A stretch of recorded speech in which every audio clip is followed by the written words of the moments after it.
Before we begin tonight, a quick thank you to Anthony for suggesting this one. This idea came straight from the community, and it turned out to be one of the strangest, most layered stories we have ever covered on this channel. So Anthony, this one is for you. Thank you for the suggestion. Now settle in, get comfortable, let the world go quiet. Because tonight we are going to talk about a night that officially never happened. There is a version of history that everyone agrees on. It is the version that lives in textbooks and documentaries and the polite footnotes of official archives. In this version, presidents go to dentists, military bases test missiles, the desert stays empty, the sky stays ordinary, and the strange lights that people see above the American Southwest are always eventually explained away as weather balloons or swamp gas, or the planet Venus hanging low on the horizon. That version of history is tidy. It is reassuring. It fits neatly into the shape of the world we think we understand. And then there is the other version. The other version does not live in textbooks. It lives in the margins. It lives in the memories of old men who spent their careers inside fences they were never allowed to describe. It lives in redacted pages and missing radar logs, and the peculiar silences that fall over certain rooms when certain questions are asked. In that other version, on a February night in 1954, the President of the United States disappeared for several hours. And when he came back, he did not say a word about where he'd been. Tonight, we are going to walk through one of the most enduring and most unsettling conspiracy theories of the 20th century. It is a story that involves a sitting president, a remote airbase in the New Mexico desert, a group of visitors who looked almost too human, and an offer that, if the story is true, may have changed the entire trajectory of our species. It is called, in the whispered corners where these things are discussed, the Holloman Accord. And before we go any further, let me be completely honest with you, the way I always am. There is no verified evidence that any of this happened, none. The events we are about to explore exist in the space between rumour and folklore, between declassified fragments and the elaborate architecture that people have built on top of those fragments. This is a story about a story. It is an investigation into a legend that has grown, decade by decade, into something that feels almost real by sheer weight of repetition. But that is precisely what makes it perfect for tonight. Because the best conspiracy theories are not the ones that convince you. They are the ones that make you uncomfortable. They are the ones where the official explanation is technically adequate, and somehow still leaves a small cold space behind your ribs. They are the ones where you find yourself thinking, at 2 a.m, well, but why a dentist? So let us go back. Let us go back to a desert town in California, in the winter of 1954, when the most powerful man in the world went out for the evening and did not come back for a while. Aced one. The missing hours. Palm Springs in February is a strange kind of paradise. The heat has not yet arrived. The air is dry and clean, and carries the mineral smell of the surrounding rock. The San Jacinto Mountains rise sharply to the west, close enough that they seem to lean over the town, and in the evenings the light does something extraordinary to them. It turns the granite the colour of old copper. It makes the ridges look soft, and then, all at once, the sun drops behind the peaks, and the entire valley falls into a blue shadow while the sky overhead is still bright. That is the moment when the desert night begins. In 1954, Palm Springs was already a refuge for people who needed to disappear for a few days. It was the place where studio executives went to think it was the place where the exhausted powerful went to remember that the world contained silence. And in the second week of February that year, it was the place where President Dwight David Eisenhower went to rest. He had earned it, by most measures. He had commanded the invasion of Europe. He had watched the 20th century split open and stitch itself back together. He had inherited a nation that had won a war and immediately found itself locked in a colder, stranger, more paranoid conflict with a former ally he had been. President for barely a year, and already the pressure was enormous. The Soviet Union had detonated a hydrogen bomb the previous August. The arms race was no longer theoretical. It was a physical thing, an accelerating thing, and Eisenhower, of all people, understood exactly what it meant. He had seen what conventional war did to a continent. He had a clearer sense than almost anyone alive of what unconventional war might do to a planet. So he came to the desert. He played golf. He ate dinner with friends. He allowed himself briefly to be an ordinary man in an ordinary town. And then, on the evening of Saturday, February the 20th, 1954, something happened. The details, as they have been passed down, are these. The President was scheduled to attend an evening event. Nothing unusual, a dinner, a gathering, the sort of thing that fills a president's calendar even during a vacation. Reporters were nearby, as reporters always are, half bored and half alert, doing the work of watching a man who is not doing anything interesting. And then the President was not there. He simply did not appear. For a period of several hours, the President of the United States was, from the perspective of the press corps assigned to cover him, unaccounted for. Now let us be precise here, because precision matters. Presidents are not always where their press pool thinks they are. Presidents take unannounced trips. Presidents have private moments. The idea that a president must be visible at every second of every day is a modern invention, born of a media environment that did not exist in 1954. The absence of a president from a scheduled dinner is not, on its own, evidence of anything at all. But something about this particular absence made the reporters nervous. Perhaps it was the length of it. Perhaps it was the atmosphere around the compound where he was staying. Perhaps it was the way certain aides became suddenly conspicuously vague. Whatever the reason, by the time night deepened over the valley, there was a low current of unease running through the small group of journalists in Palm Springs. The rumour that formed first was the worst one: the president is dead. It moved fast, the way that rumour always does. Within a few hours, some outlets were reportedly preparing for the possibility that they would need to announce the death of the President of the United States. Wire services were on alert. Editors sat with their hands hovering over telephones. And then, sometime later, the White House provided an explanation. The President had chipped a tooth. He had been taken to see a local dentist. Nothing more, a minor dental emergency, an embarrassing, mundane, entirely human thing. The explanation was accepted. The rumour died. The next morning, Eisenhower appeared in public, apparently in good health, and attended a church service. Photographs were taken. The world moved on. The story of the missing evening became a footnote, and then not even that. But footnotes have a way of surviving. Because if you go looking, decades later, at the way the explanation was constructed, a few small things do not sit quite right. The dentist, according to the account that circulated, was a local practitioner, and yet, in the years that followed, the specifics grew hazy. The name shifted in the retelling. The records were, depending on which account you read, either unavailable or never properly filed, or simply lost to the ordinary attrition of time. A chipped tooth is not a state secret. A chipped tooth is a story that a White House press office would tell in full, cheerfully, because it makes the president human and harmless.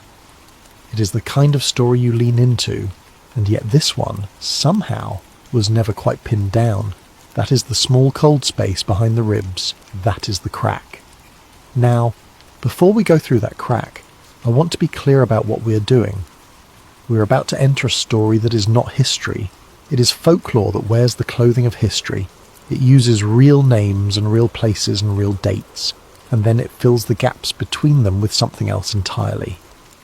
The people who believe this story believe it sincerely. The people who dismiss it with good reason, and the story itself has grown so large, over so many decades, that it now contains multiple, contradictory versions of itself, layered like sediment. What I'm going to tell you tonight is the fullest version, the version that a hypothetical investigator might assemble if he had decades and no particular need to sleep. Let us call that investigator Thomas Mercer. He is a construction, a lens, a way of walking through the material.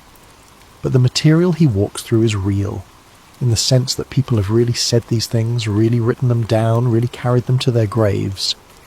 Follow him with me, Thomas Mercer came to the story the way most people come to these stories, sideways by accident. Because of something else, he was, by his own account, working on something entirely unrelated. A history of American missile testing. Dry, technical, the kind of book that sells 4,000 copies and gets cited politely in 3 other books. He was spending long afternoons in archives, reading procurement documents, tracing the movement of hardware across the Southwest in the 1950s, and in the middle of all that ordinary paper, he found a name that did not belong Evening Star. It appeared once in a document that had nothing to do with it. A logistics summary, a list of authorizations. The kind of paperwork that exists only because bureaucracy requires that everything be counted, even the things that are not supposed to exist. Most of the page was intact. Aircraft movements, fuel allocations, personnel transfers, and then, in a section that had otherwise been blacked out, a single surviving fragment. Presidential transfer authorized 3 words, and the code name Evening Star Mercer did what any researcher does. He filed a request. He waited. He filed another. The responses that came back were the responses that always come back. The operation could not be located. The records were not held by that agency. The relevant material had been destroyed in accordance with standard retention schedules. Please direct further inquiries elsewhere. It is worth pausing here to understand something about how classification actually works, because the popular imagination gets it wrong. People imagine a vault, a single, dramatic room where the secrets are kept, and a single door with a single lock, and somewhere a single key that would open everything if only you could find it. That is not how it works. The reality is duller and far more effective. Secrets are not hidden in one place. They are dispersed. They are scattered across 100 filing systems maintained by a dozen agencies with incompatible retention policies and no particular interest in talking to each other. A document is not destroyed. It is simply separated from its context, filed under a number that means nothing, in a facility whose index was digitized badly in 1992. You do not need a vault to keep a secret. You only need enough paper. And so Mercer, like everyone before him, hit the wall. But he had the code name, and once you have a code name, you can look for its shadow. You can look for the shape of the absence. He started tracking dates. Aircraft movements in the 3rd week of February 1954, base activity logs, weather reports, the mundane sediment of a functioning military, and he found something. On the night of Saturday, February the 20th, 1954, there was unusual activity at a small airfield. Within reasonable distance of Palm Springs aircraft were moved. Personnel were placed on alert. A flight was logged, and then the log entry was amended, and the amendment was itself incomplete. The destination field was blank, not redacted, blank, which is a different thing entirely. Act 2, the sky over New Mexico.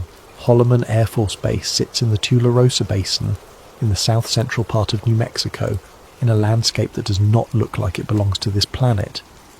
If you have never been to that part of the country, let me try to describe it for you, because the geography matters. It matters more than you might think. The basin is enormous. It runs for something like 150 miles north to south, a vast flat trough of land bounded on both sides by mountains. To the east, the Sacramento Mountains rise in a long dark wall. To the west, the San Andreas Range, and in between, on the floor of the basin, is a landscape of alkali flats and creosote scrub, and, most famously, a field of white gypsum sand that stretches to the horizon like a frozen sea. White sands. The dunes are not white the way snow is white. They are white the way bone is white.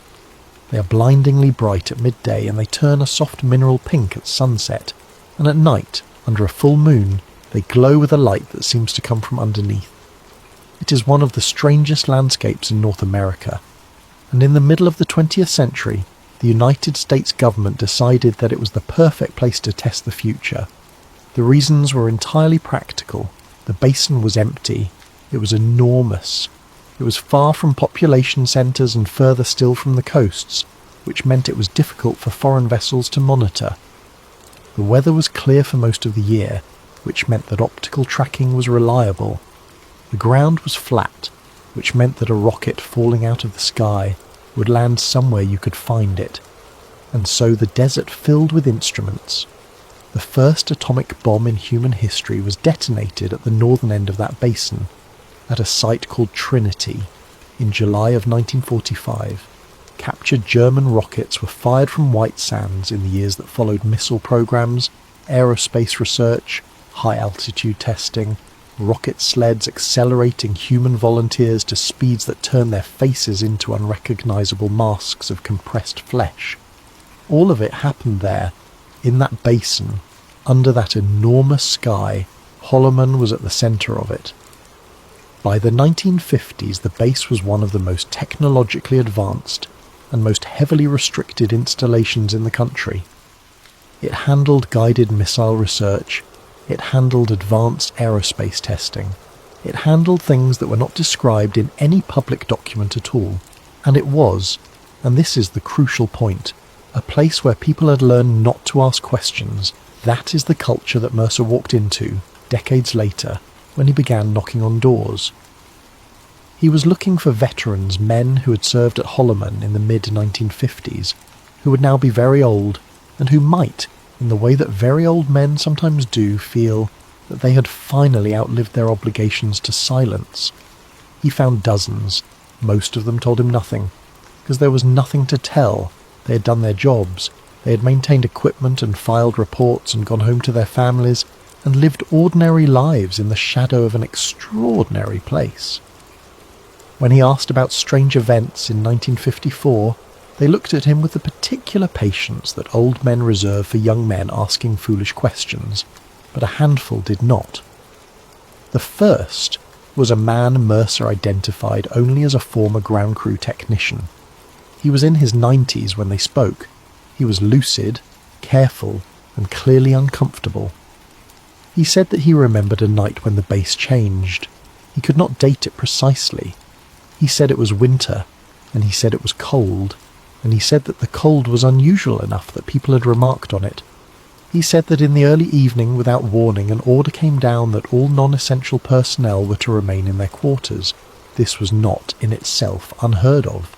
Bases lock down, tests occur, sensitive equipment moves. But he said the order was different because of how it was delivered. It came from officers he did not recognise. That detail, small as it is one of the ones that has kept this story alive for 70 years. Because a military base is a village. Everyone knows everyone. You know the man who runs the motor pool, and you know the man who signs the fuel requisitions, and you know, at least by sight, every officer who has any authority over your daily life. Strangers with authority are, in that environment, deeply strange. The technician said that these men were not from Holloman. He said they gave orders as though they had always given orders. He said that his own officers, men he had worked under for years, deferred to them immediately and without visible confusion, which meant that the arrangement had been made in advance and at a level far above him.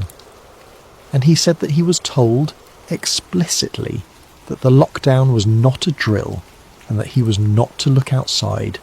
He looked outside. Of course he did. He was young, and it was cold, and someone had just told him not to. He said he saw lights. That is all. He was careful about this. He wanted Mercer to understand that he was not claiming to have seen a craft, or a being, or anything that could be described in the language of the tabloids. He said he saw lights, in the sky, over the western part of the base, and that they moved.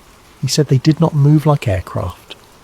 When Mercer pressed him on what that meant, the old man became frustrated in the way that people do when they are trying to describe something for which their vocabulary is inadequate. He said, they did not bank. That was the phrase he kept returning to. They did not bank. Every aircraft in the world, in 1954 and today, changes direction by rolling into a turn. It generates lift with its wings, and to redirect that lift, it must tilt. That is not a design choice. It is physics. A pilot cannot make a 90-degree turn at speed because the aircraft would be torn apart and the pilot inside it would lose consciousness, and then his life. The old man said the lights changed direction without banking. He said they stopped. He said one of them descended in a straight line like something being lowered on a wire. And then, he said, someone shouted at him from the corridor and he stepped back from the window, and he did not look again. Mercer asked him the obvious question, "Why did you never report this?" And the old man laughed. It was not a happy sound. He said, "Report it to who?" He said that in the world he had lived in, the chain of command was not a mechanism for reporting anomalies. It was a mechanism for absorbing them. You did not tell your superior officer that you had seen something impossible. You told your superior officer that you had completed your assigned task, and you went to bed, and in the morning you did it again, and the impossible thing became a private object that you carried for the rest of your life. He said that he had told his wife once, in the 1970s, he said she had asked him to stop. The second witness was a radar operator. This one is, for the people who care about this story, the important one. Because radar is not memory. Radar is a machine. It does not misremember, it does not embellish, and it does not have a stake in whether the story is true. He told Mercer that on a winter night in 1954, he tracked an object approaching from the west at an altitude and velocity that made no sense. He was specific about the numbers, or as specific as a man can be about numbers. He read 7 decades ago. He said the object was very high. He said it decelerated in a manner that he had never seen before and never saw again in a career that lasted more than 20 years. He used the word impossible, and then he immediately took it back, because he was a careful man, and he knew that impossible is a word that ruins your credibility.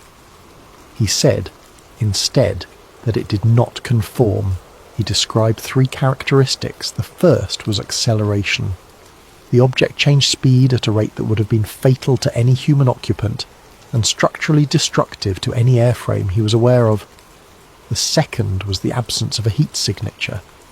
He was cautious here, and he explained the caution. The instruments of that era were not what they are now, but he said that the tracking data, cross-referenced with other systems, suggested an object that was moving at extraordinary speed and generating almost nothing in the way of detectable thermal output, which should not be possible. Objects that move quickly through the atmosphere compress the air in front of them, and compressed air becomes hot. That is not a matter of engineering, it is a matter of thermodynamics. The third characteristic was the strangest. He said that when it descended, the return on his scope did not fade the way returns fade, it ceased. One sweep, it was there. The next sweep, it was not. He was on shift for another 4 hours. When his shift ended, he was told to leave his logs on the desk. He said that had never happened before. Logs went with you. Logs were signed. Logs were part of the chain of accountability that made military aviation function. He said he asked why, and he was told not to ask. He said he came back the next day, and the logs were gone. Mercer spent the better part of a year trying to locate those records. He filed requests with every agency that could plausibly hold them. He hired a researcher. He physically visited 2 archives. The radar tracking records from Holloman Air Force Base for the relevant period in February of 1954 are not available. Now, I want to be careful here, because this is exactly the point where a story like this can go wrong. The absence of a 70-year-old radar log is not evidence of a cover-up. Military records are lost constantly. They are lost to fire, to flood, to poor storage, to the great destructive force of institutional indifference. There was a catastrophic fire at the National Personnel Records Centre in 1973 that destroyed millions of files. Paper does not survive by default. Paper survives only when someone decides that it should. The honest position is this: those records are missing. We do not know why, and in the absence of knowing, the human mind will always fill the gap with a story. ACET 3. The arrival. Here is where the story stops being an investigation and becomes something else, because everything I have told you so far is, at least in structure, the kind of thing that could be true. Missing records, nervous veterans, a president with an unexplained gap in his evening. These are ordinary anomalies, the kind that accumulate around any large institution over 7 decades. What follows is not ordinary. What follows is the story as it is told by those who believe it, and I am going to tell it to you fully, in its own voice, in the way it deserves to be told. Not because I am asking you to believe it, but because a story like this only works if you let it in. So let it in. Just for a little while. Just for tonight. The night was clear. That much everyone agrees on February in the Tularosa Basin means cold, dry air, and a sky that is not so much dark as it is deep. There is very little light pollution in that part of New Mexico even now. In 1954 there was almost none at all. On a night like that the stars do not twinkle prettily. They burn. The Milky Way lies across the sky like a spill of ash. The base was quiet. The lockdown had come down at 1800 hours. Non-essential personnel confined to quarters. Perimeter guards. Doubled radio traffic reduced to a minimum. To anyone watching from outside the wire, Holloman would have looked like what it was. A military installation at rest. A scatter of low buildings and runway lights in an enormous darkness.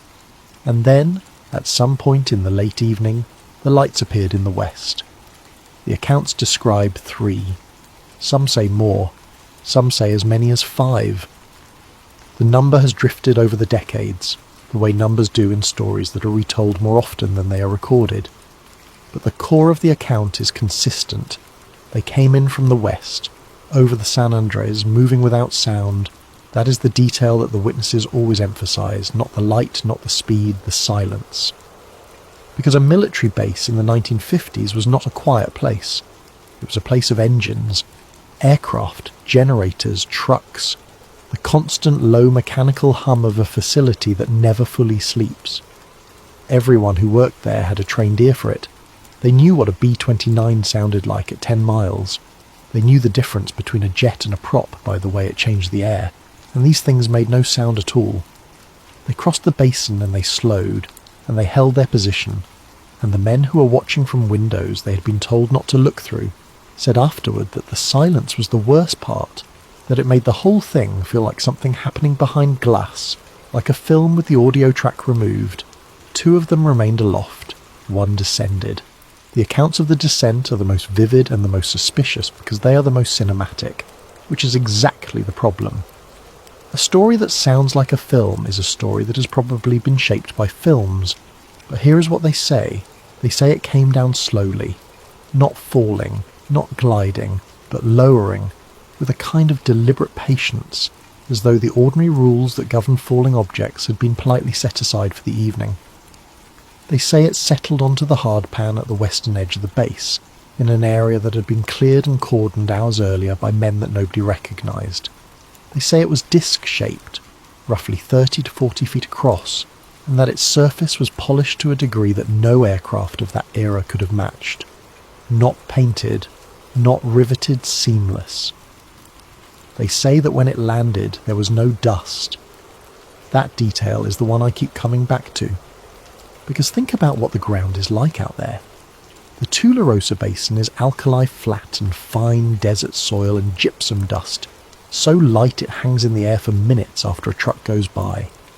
Land anything on that surface, anything at all, and you will raise a cloud. Every helicopter that has ever touched down in a desert has created what pilots call a brownout, a blinding wall of suspended particulate that can kill you if you lose your horizon inside it.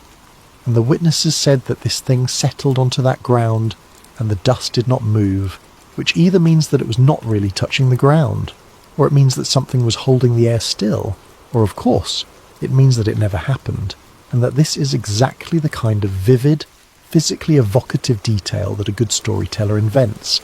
I leave that to you. The perimeter was established immediately, military police, armed, positioned in a wide ring.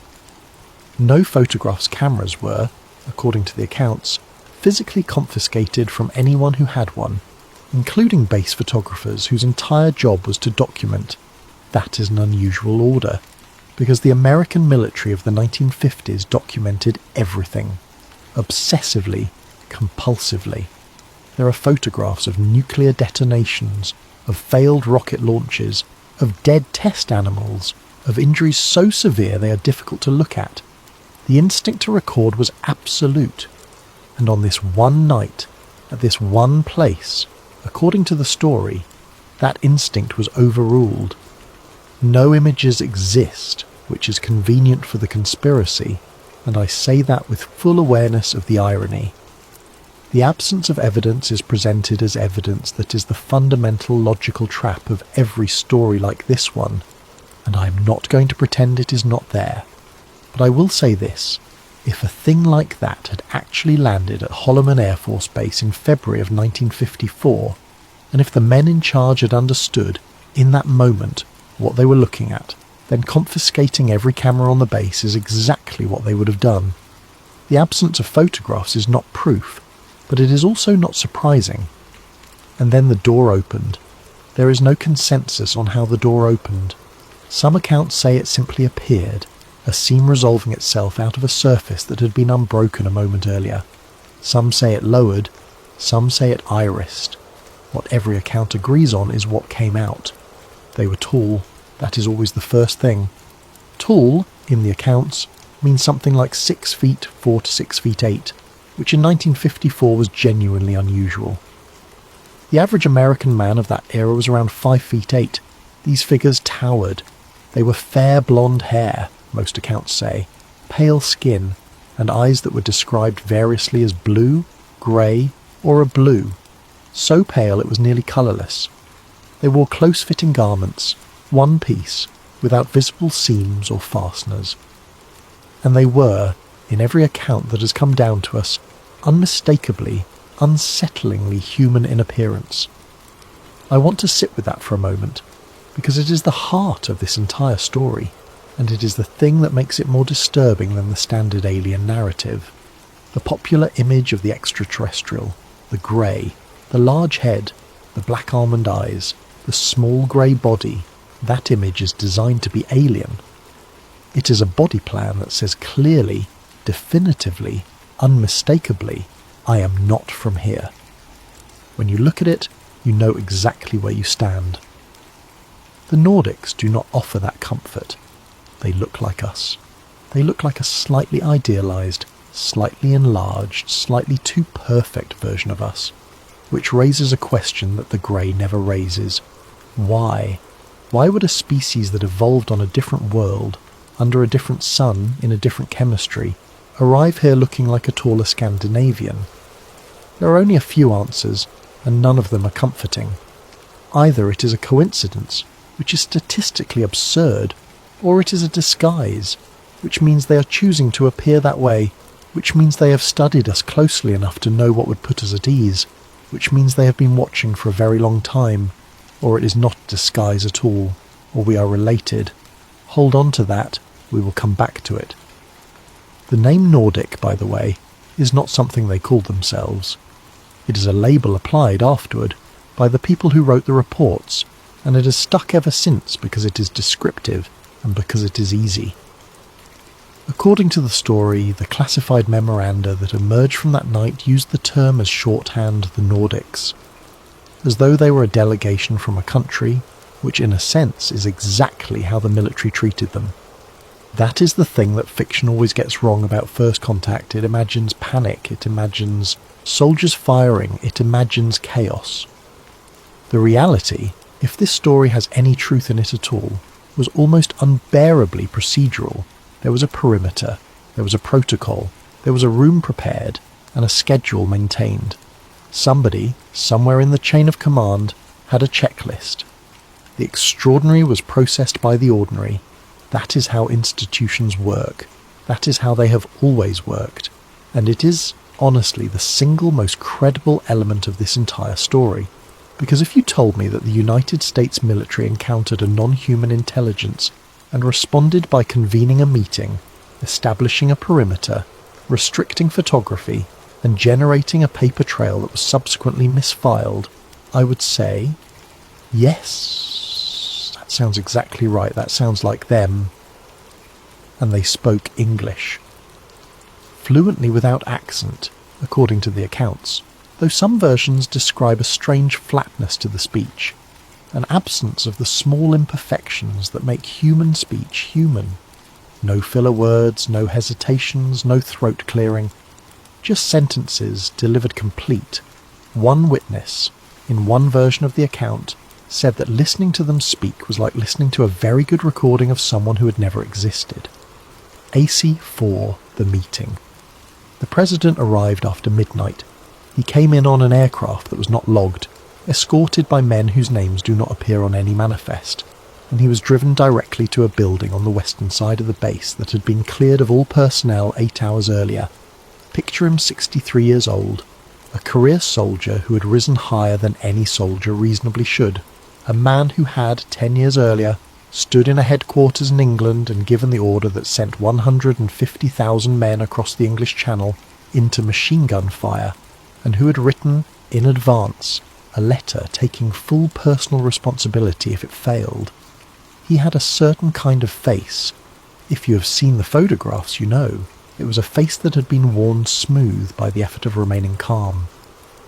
He walked into that room in the New Mexico desert in the small hours of a February morning, and according to this story he saw something that no president before him had ever seen, and he did not apparently react. The room was small, that detail recurs across accounts, not a hangar, not an auditorium, a conference room, institutional fluorescent. The kind of room where budgets are approved. There were a limited number of people present. The accounts name categories rather than individuals, which is telling senior military officers, intelligence personnel, 2 or 3 scientists, and a man whose role is described only as an aide, who sat slightly apart and who was tasked with taking notes by hand. No recording devices were permitted. That is another one of those details that is either meaningless or enormous. In 1954, recording a meeting was entirely possible. Wire recorders existed. Magnetic tape existed. And yet, we are told, none was used. Only handwritten notes, only one man's hand, moving across paper, trying to keep up. If that is true, then the entire documentary record of the most important meeting in human history came down to one exhausted man's penmanship. Remember him, he becomes important later. What was said. Here the accounts diverge most sharply, and here I have to be most careful, because this is where the story stops being folklore and becomes something closer to scripture. People have very strong feelings about what was said in that room, and none of them have any evidence, but there is a shared skeleton. The visitors began, according to the story, by identifying themselves, not by name, not by planet. They did not offer coordinates or a home world or any of the things that a curious species might reasonably want to know. They described themselves, instead, by what they did. They said that they travelled. That was the word travellers. It comes up again and again in the accounts, and it is a strange word to choose when you think about it. It is not a word about origin. It is a word about motion. It suggests something without a fixed home, or with a home so distant and so long departed that it has ceased to be relevant. And then they made their offer. They said, in substance, that humanity had reached a threshold. They said that a species which learns to release the energy bound inside the atom has crossed a line, and that the crossing of that line is visible. I want to unpack that, because if you strip away the science fiction, it is a genuinely interesting claim. The first nuclear detonation in human history occurred at Trinity, in that same New Mexico desert, in July of 1945. It was the first time in the history of this planet, as far as we know, that a fission reaction of that magnitude occurred on its surface as a result of deliberate design. Whatever else that was, it was loud. Not acoustically, electromagnetically, radiologically. It was a signature that had never existed before. and it appeared suddenly in a place where there had previously been nothing but rock and sky. If anyone was listening, that is when they would have heard us, and the visitors said that they had heard. They said that the development of these weapons was proceeding faster than the development of the wisdom required to hold them. They said that this was not a moral judgment but an observation, and that they had made the same observation before, elsewhere, and that the outcomes had generally been poor. They offered, in exchange for certain conditions, assistance. The nature of the assistance varies by account, but the categories are consistent. Energy A, means of generating power that did not require the burning of hydrocarbons or the splitting of heavy atoms. Something cleaner, denser, and, in the framing of the story, essentially unlimited medicine. An understanding of biological systems substantially in advance of anything in 1954, with implications for disease, for injury, for lifespan, and knowledge.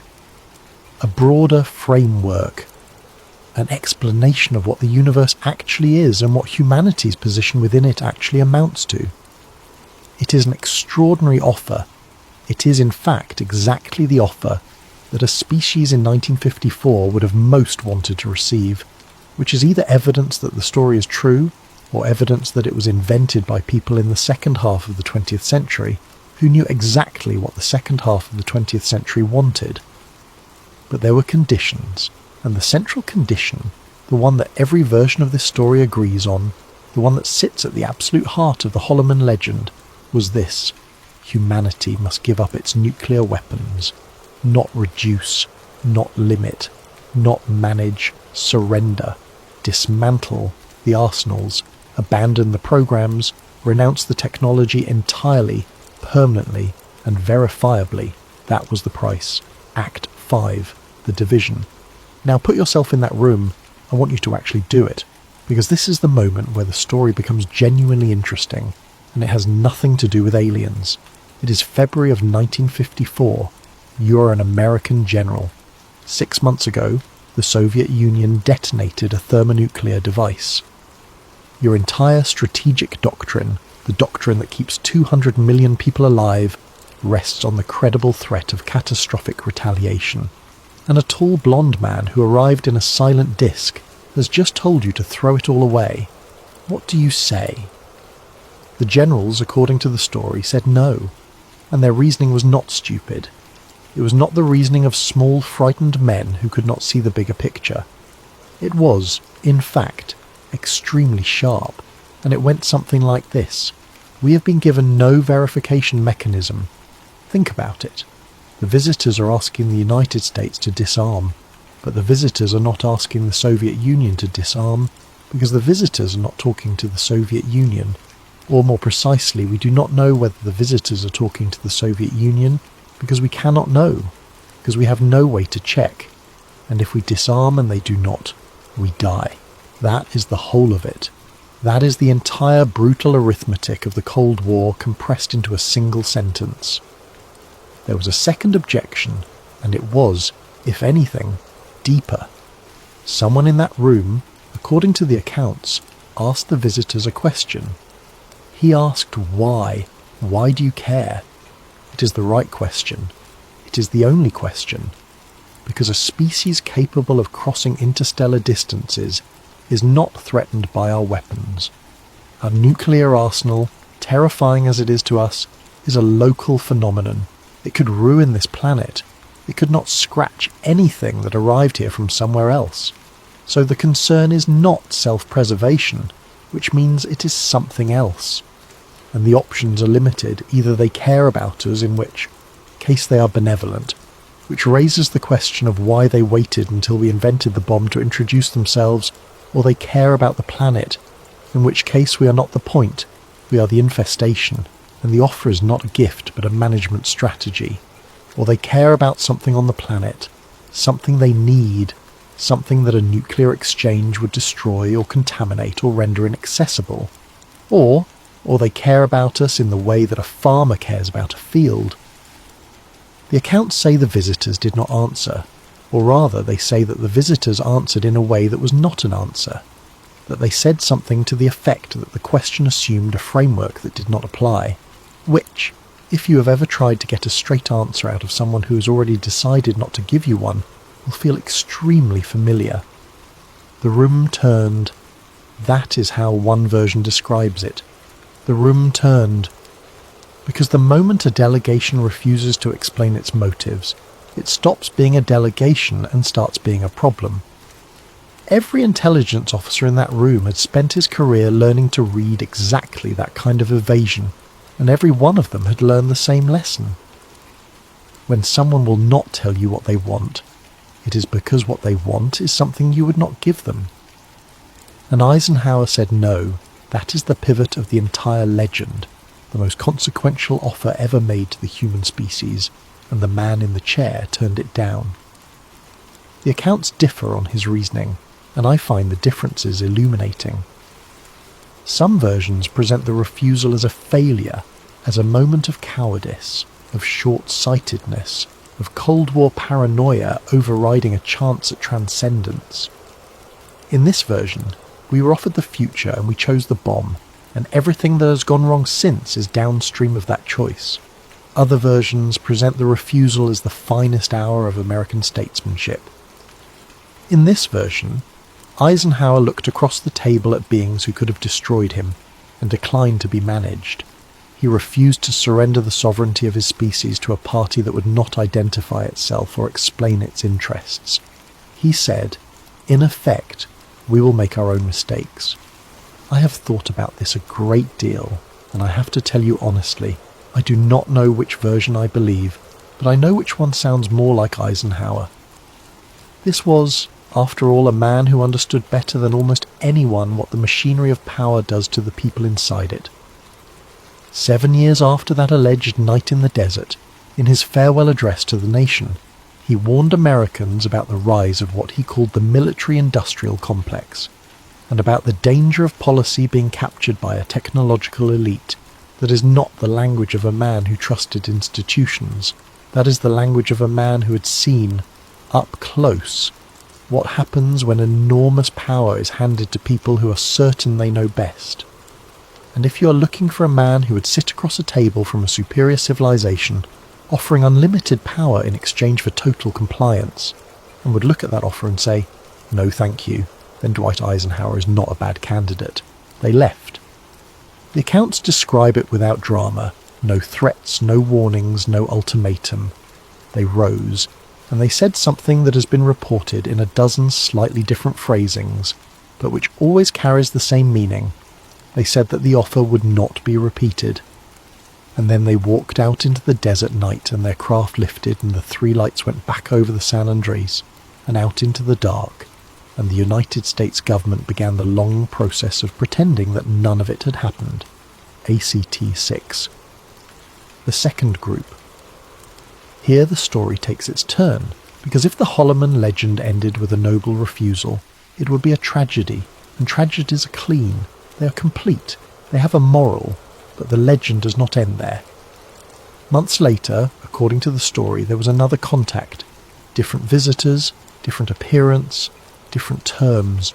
The accounts about this second group are more fragmentary and considerably darker, and I want to note something about that darkness. The Nordic story is the story of an offer we refused. The second story is the story of a deal we made, and in every version of the legend, the deal is the worst choice. The second group did not ask for disarmament. That is the crucial point, and it is the point on which the entire structure of the conspiracy turns. They did not ask us to give up our weapons. They did not lecture us about wisdom. They did not question our fitness to hold the power we had built. They said, in effect, keep them. Keep your arsenals, keep your rivalries, keep your Cold War and your secrets, and your carefully balanced terror.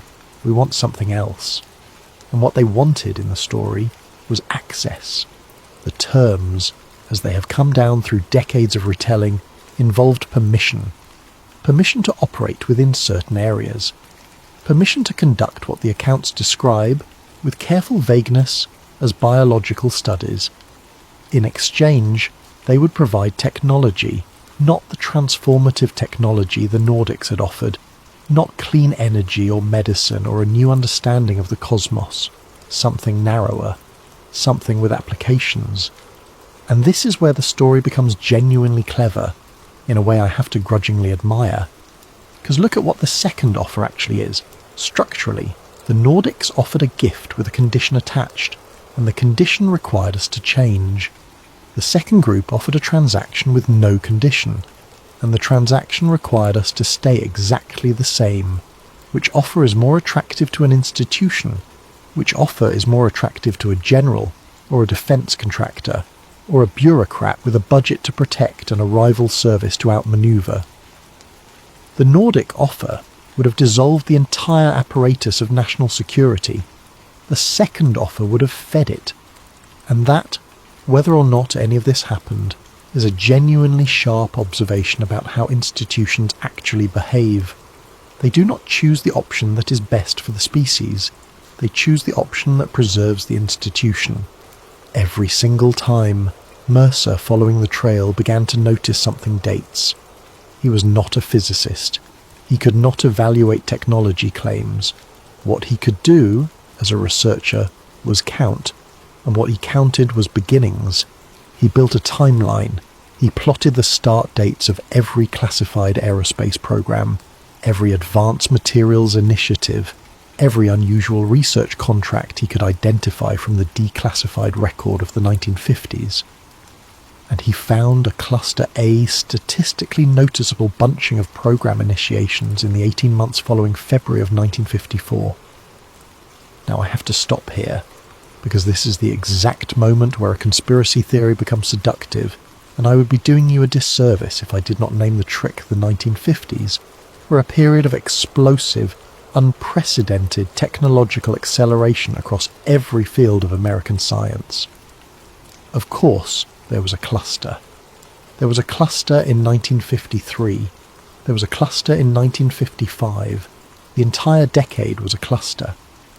The United States had emerged from a world war with an enormous industrial base, a generation of engineers trained at public expense, a flood of European scientific talent, and an existential rivalry that made money essentially unlimited.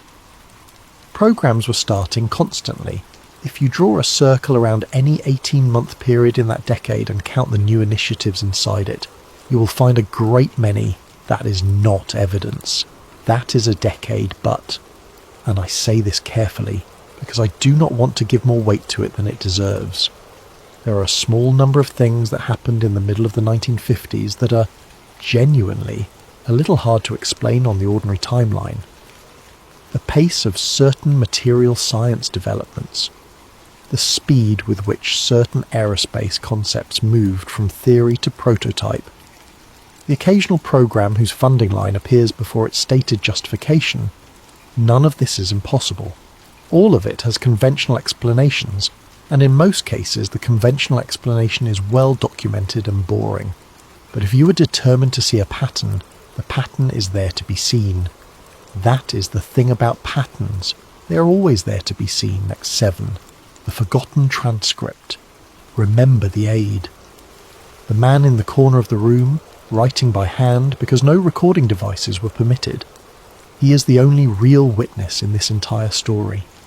Everyone else saw lights, or heard rumours, or tracked returns on a scope. He was in the room, and according to the legend he wrote. It down he was, by the accounts, a mid-ranking officer, young for the room. He was there because someone had to be there, and because he was the sort of man who could be trusted to write neatly and forget completely. He served out his career, he retired, he raised a family, he never spoke about it. He died in the 1990s in a small house in a small town, having lived what appeared from the outside to be an entirely unremarkable life. And in a box of his belongings, according to the story, his family found a diary. Most of it was ordinary. That is what makes the story work, and I think it is worth pointing out, because it is a genuinely sophisticated piece of storytelling. The diary was not a manifesto, it was not a confession, it was a life. Weather meals, his wife's health. A running note about a car he was trying to keep alive through a New Mexico summer. The dull, tender, unremarkable record of a man who got up every day and did his work. And then, in the middle of it, on a page dated in February of 1954, a single entry that does not belong. It is short. He does not describe the craft. He does not describe the room. He does not name anyone present, which is either professional discipline or fear, and after 70 years there is no way to know, which he describes only an impression. He writes that he did not understand most of what was said, and that this frightened him less than the parts he did understand. And then he writes the sentence that has kept this story alive for 3 decades. They spoke of us as if they had known us for a very long time. I want you to sit with that. Because everything before this point in the story, every light in the sky and every missing log and every polished disc that did not raise dust, is essentially just a UFO story. It is strange, it is unsettling, but it is a category of strangeness we have learned to hold. This sentence is a different thing entirely. It means it was not first contact. Think about what a first meeting actually sounds like. 2 parties who have never encountered each other must establish everything from nothing. What are you? Where are you from? What do you breathe? What do you want? How do we speak? The entire conversation is an enormous act of construction, built from zero. And the aide, sitting in the corner, listening, wrote that it did not sound like that. He wrote that it sounded like a continuation, like they were picking up a thread, like they had been here before, and had gone away, and had come back to see how we were getting on. Like the interval between visits was, from their side, unremarkable. Act 7, Part 2, The Ancient Connection. And once Mercer had that sentence, he could not put it down, because if they had known us for a very long time, then there should be a record, not a document, not an archive, something older and more durable than paper. There should be a memory. So he went looking in the only place where a memory that old could survive. He went looking in stories. And here, I have to warn you, we enter the most dangerous territory in this entire episode, because ancient astronaut theory, which is what this is a field with an appalling track record. It has a long and ugly history of looking at the achievements of non-European peoples and deciding that they must have had help. It has taken the pyramids, the Nazca lines, the Moai of Rapa Nui, the extraordinary works of extraordinary human beings, and it has said, in effect, they could not have done this themselves.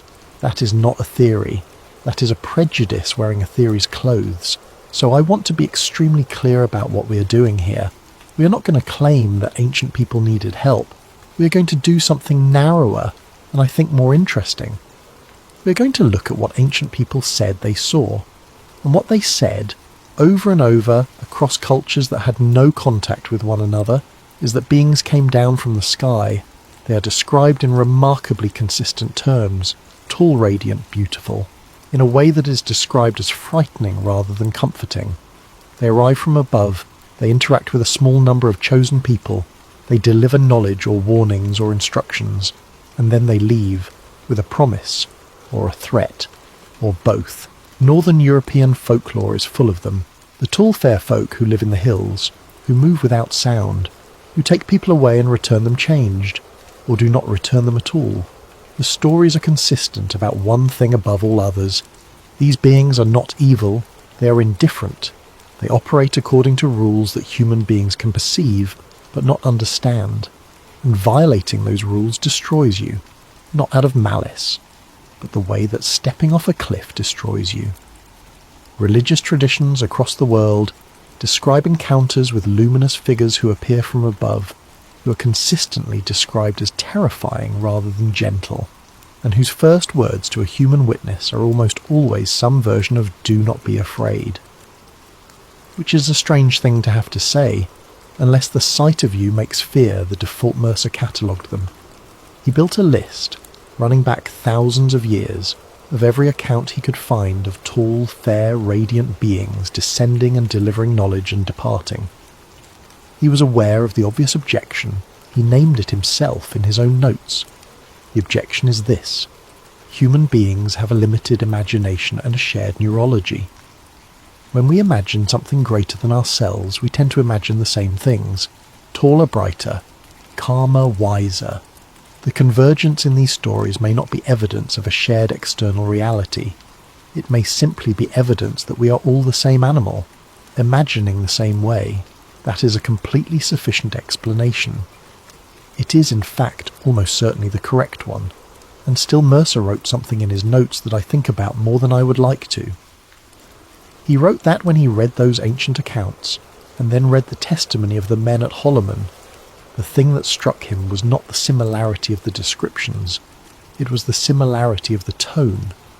Both groups of witnesses, separated by thousands of years, describe the same emotional experience, not wonder, not terror, something closer to shame. The feeling of being looked at by something that has already made up its mind about you. Act 8. Why Holloman? And then Mercer asked the question that nobody had thought to ask: why there? It is such an obvious question that it took him years to see it, because the story, as it is normally told, treats the location as a matter of convenience. Holloman was secure, Holloman was remote. Holloman was a place where a president could be brought quietly, and where witnesses could be controlled. All of which is true, but it is also true of a dozen other installations, and there is a much stranger fact hiding in plain sight. The visitors chose Holloman, not the other way around. In the story, the Americans did not summon them. They could not have. They had no means of communication, no protocol, no channel.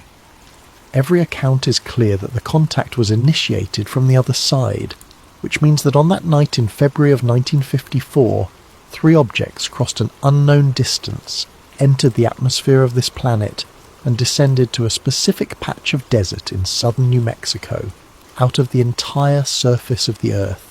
Out of 510 million square kilometers, they chose that one. Why, the conventional answer, within the story, is that they chose it because it was where the technology was. Because White Sands was where we were building the future, and they wanted us to know that they could see us doing it. That is a reasonable answer, but Mercer found another one, buried in a geological survey, conducted decades before the base existed. He found a reference to something anomalous. The survey was routine. It was the sort of thing that was done constantly in the early part of the 20th century, when the American government was still in the business of finding out what exactly it owned. Teams went out with instruments and mapped the subsurface, looking for minerals, for water, for the ordinary buried wealth of a continent. And in the Tularosa Basin, one of those teams recorded something they could not explain. A magnetic anomaly. Now, I want to be responsible about this, because magnetic anomalies are not rare. They are, in fact, extremely common. The Earth's crust is not uniform. It is a patchwork of different rocks with different magnetic properties, laid down over billions of years and then folded, faulted and shuffled. Iron-rich formations create local distortions in the magnetic field. So do buried volcanic structures. So do ore bodies. Geologists find magnetic anomalies constantly. It is, in a very real sense, their job. And the Tularosa Basin is a geologically complicated place. It is a rift valley. The crust there is actively pulling apart. There is volcanic rock. There is a lava flow at the northern end of the basin. A black frozen river of malpares that stretches for miles. A magnetic anomaly in that basin is not surprising. But the survey team noted 2 things that were: the first was the shape. Magnetic anomalies caused by natural formations tend to be diffuse. They have soft edges, they fade. This one, according to the notes, had a boundary. The second was the depth. It was deeper than the survey team could characterize with the instruments they had. They noted it, they flagged it, and they moved on because they were looking for copper, and this was not copper. The anomaly was recorded, filed and forgotten, until, according to the story, somebody in the 1950s went looking Act 8, Part 2. The Beacon. Here is the version of the story that the true believers tell, and I will tell it to you straight, without hedging, and then we will step back and look at it together. They say that after the meeting, the men who had been in that room went looking for an explanation. They say that the question of why the visitors had chosen Holloman was, to the intelligence officers present, the single most operationally significant question of the entire encounter, because a species that can go anywhere and chooses to come here is a species that wants something here. They say that a survey was ordered, and they say that what the survey found was that the anomaly beneath the Tularosa Basin was not passive. They say it emits, not constantly, not loudly. The claim, as it has come down, is that the structure produces an electromagnetic pulse at long, regular intervals, regular enough that it cannot be random, weak enough that it would never have been noticed by anyone who was not looking directly at it, with instruments designed for the purpose, and they say it points up, a signal directed away from the planet repeating on a schedule. There is only one word for that. It is a beacon. And then comes the line that makes this story what it is. The line that, if you take nothing else away from tonight, is the one that will follow you into sleep. They dated it. And the beacon is older than the base. The beacon is older than the country. The beacon is older than the idea of a country. The military did not build it. They found it. They put an air base on top of it without knowing what it was, in the way that farmers have always built their houses on top of older houses, in the way that cities are always built on the bones of cities, in the way that human beings have always, unknowingly, made their homes in the ruins of something they did not remember. And if that is true, then everything you have heard tonight inverts. Because the story we have been telling is a story about visitors arriving. But if the beacon was already there, then the visitors did not arrive. They were called. And the thing that called them had been calling for a very, very long time. Sit with that for a moment. Somewhere under the white sand, under the creosote and the alkali and the bones of small animals, something has been transmitting into the dark since before there were words for the dark. It transmitted through the Roman Empire. It transmitted through the plague. It transmitted while cathedrals went up and came down. It transmitted while every single person you have ever heard of was born and lived and died, patient, regular, indifferent. And then, in July of 1945, a group of men in that same desert lit a fire that could be seen from space, and someone somewhere looked up from a signal they had been receiving for 10,000 years and noticed that something on the other end had finally started to shine back, EC to 9. The real agreement. Now let us step back, because I have just told you something enormous, and I told it to you in the voice of a believer, and that is not a fair thing to do without offering you the way out. There is no beacon. There is no survey that found one. There is no dating. There is no evidence of any kind that anything unusual lies beneath the Tularosa Basin other than the ordinary, extraordinary geology of a continent tearing itself apart very slowly. The claim about the beacon is the newest layer of this story. It does not appear in the earliest versions of the Holloman legend. It was added later by people who understood, consciously or not, that the story needed an engine. Because a story about a meeting is just a meeting. A story about a signal is a story about destiny. And that is what has kept me thinking about this one, long after I should have put it down. Not whether it is true, it is not, but what it is for, because look at the shape of it. A story in which humanity was offered salvation and refused.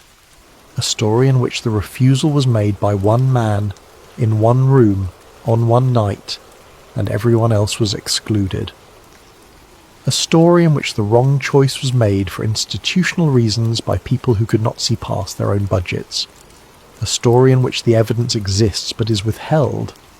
A story in which the ancient world knew what we have forgotten. That is not a story about aliens.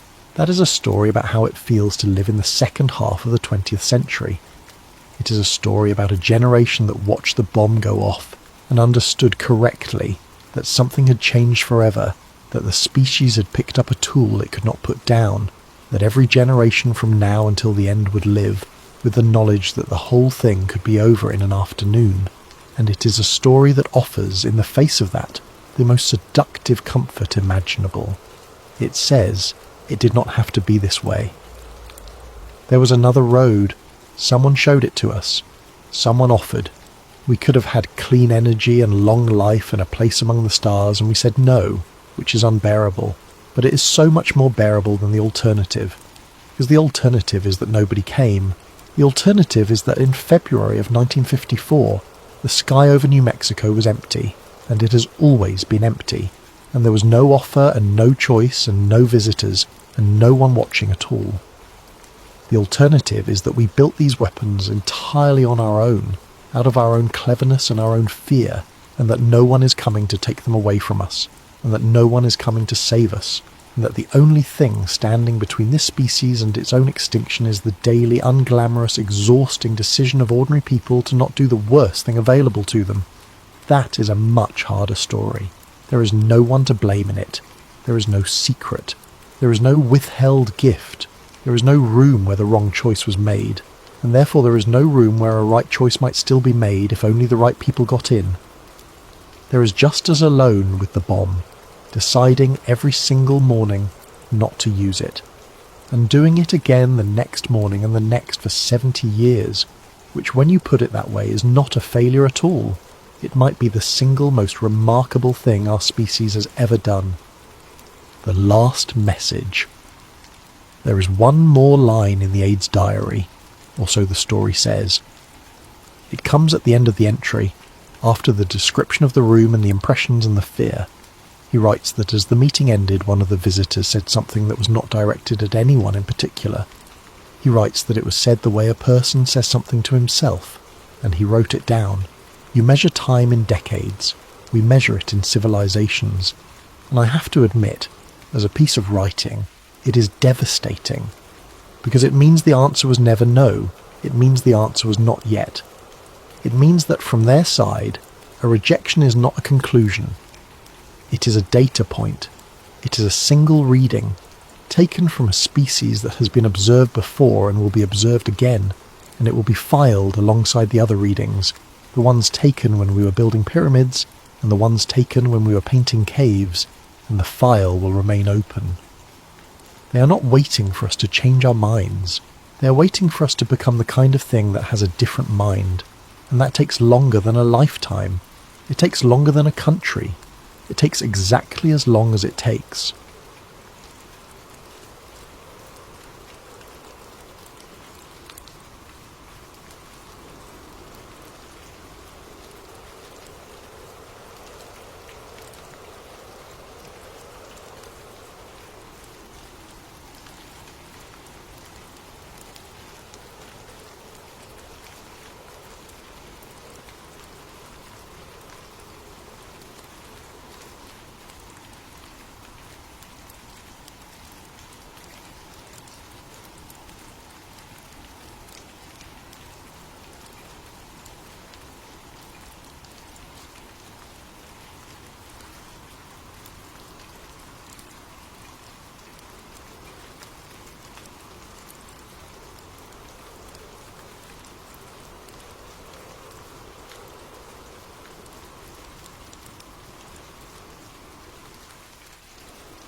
There is a kind of silence that does not belong to the natural world. You have heard natural silence, the quiet of a forest at 3 a.m, the breathless pause between thunderclaps, the stillness of snowfall in an empty field. Natural silence has a texture to it. It has biological residue. a distant owl, the creak of a tree branch adjusting to cold air, the whisper of wind moving through grass. Natural silence is never total, because life does not permit totality. Life always inserts itself, always adds its small signatures to the ambient record of a living planet. The silence around our Chuleta Mesa is different. It is the kind of silence that you notice after you've been standing in it for several minutes, the kind that registers not in your ears but somewhere in the older architecture of your nervous system, in the part of you that evolved to identify environments where the normal rules of the world had been suspended. Animals notice this kind of silence before humans do. Dogs stop at certain distances from the mesa and will not proceed. Birds alter their flight paths. The cattle that used to graze in the lower pastures north of Dulce showed a behavioural avoidance of specific areas near the mesa's base that the ranchers who watched them noticed and remarked upon to anyone who would listen, long before anyone was paying close attention to what the cattle themselves were being subjected to. The town of Dulce, New Mexico, sits at an elevation of roughly 6,900 feet on the Colorado Plateau, nestled against the southern slopes of the Jicarilla Mountains within the boundaries of the Jicarilla Apache Nation. The population has hovered around 2,000 for most of the past half-century, the kind of number that produces a community small enough to be intimate and large enough to have witnessed things collectively, to have generated a shared memory of events that the wider world was never told about. The main road through town is paved. The surrounding roads diminish quickly from paved to gravel to dirt to track to something that is only navigable by someone who already knows where they're going. The mesa rises to the north of town like a geological sovereign, broad-shouldered and permanent, its layered sandstone face reading the accumulated history of 200 million years of planetary time, with an indifference to human presence that feels, if you spend enough time looking at it, almost deliberate. This is the place where the story begins. Not because stories need a place. Stories need only people and events, and the willingness to follow truth wherever it leads, even when it leads somewhere that every institutional voice in the room is instructing you not to go. But this particular story is inseparable from this particular geography, from the specific combination of remoteness and geology and federal land status and historical accident that made this mesa, this town, this stretch of high desert in northern New Mexico the location that someone, or something, chose for purposes that 50 years of investigation have not fully illuminated, and that official silence has consistently and deliberately refused to examine. What happened in Dulce, or what the evidence suggests happened, or what the people who were there and the people who came after them, and the people who died before they could finish telling what they knew, all agree, in their separate and uncollaborated ways, happened, is one of the most extensively documented and deliberately suppressed stories in the modern history of the American Southwest. It involves cattle and blood and precision cuts made by instruments that leave no trace of their origin. It involves nuclear detonations and geological surveys and the creative bureaucratic architecture of programs that do not appear in any public budget. It involves a man who built underground structures for the United States government and who spent the final year of his life telling anyone who would listen exactly what he had found in the dark, and who was dead at 44 under circumstances that a rubber catheter and a missing medications bottle and a ransacked filing cabinet made very difficult to accept as self-inflicted. It involves the question of what is beneath the mesa, and it involves the growing, deepening, increasingly difficult to dismiss suspicion that whatever is beneath the mesa is not only still there, but has never stopped operating. The story does not start with conspiracy, it starts with livestock. The summer of 1975 arrived in the high desert of northern New Mexico the way it always does, with a shift in the quality of light that happens almost overnight, a deepening and intensifying of the gold and amber tones in the landscape that announces the shift from the cool clarity of spring into the particular fullness of high-altitude summer. The ranchers of the Dulce area had been working their land for generations in some cases. They knew the rhythms of the desert the way you only know something when your livelihood depends on reading it correctly. They knew what a healthy herd looked like. They knew the way cattle behaved when they were stressed. They knew, without having to think about it, every predator that shared their range: coyote, mountain lion, bear. And they knew precisely what each predator did to the animals it killed.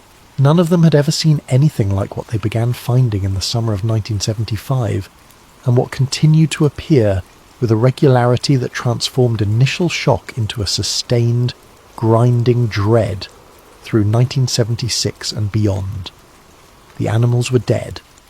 That part was conventional enough. Cattle die.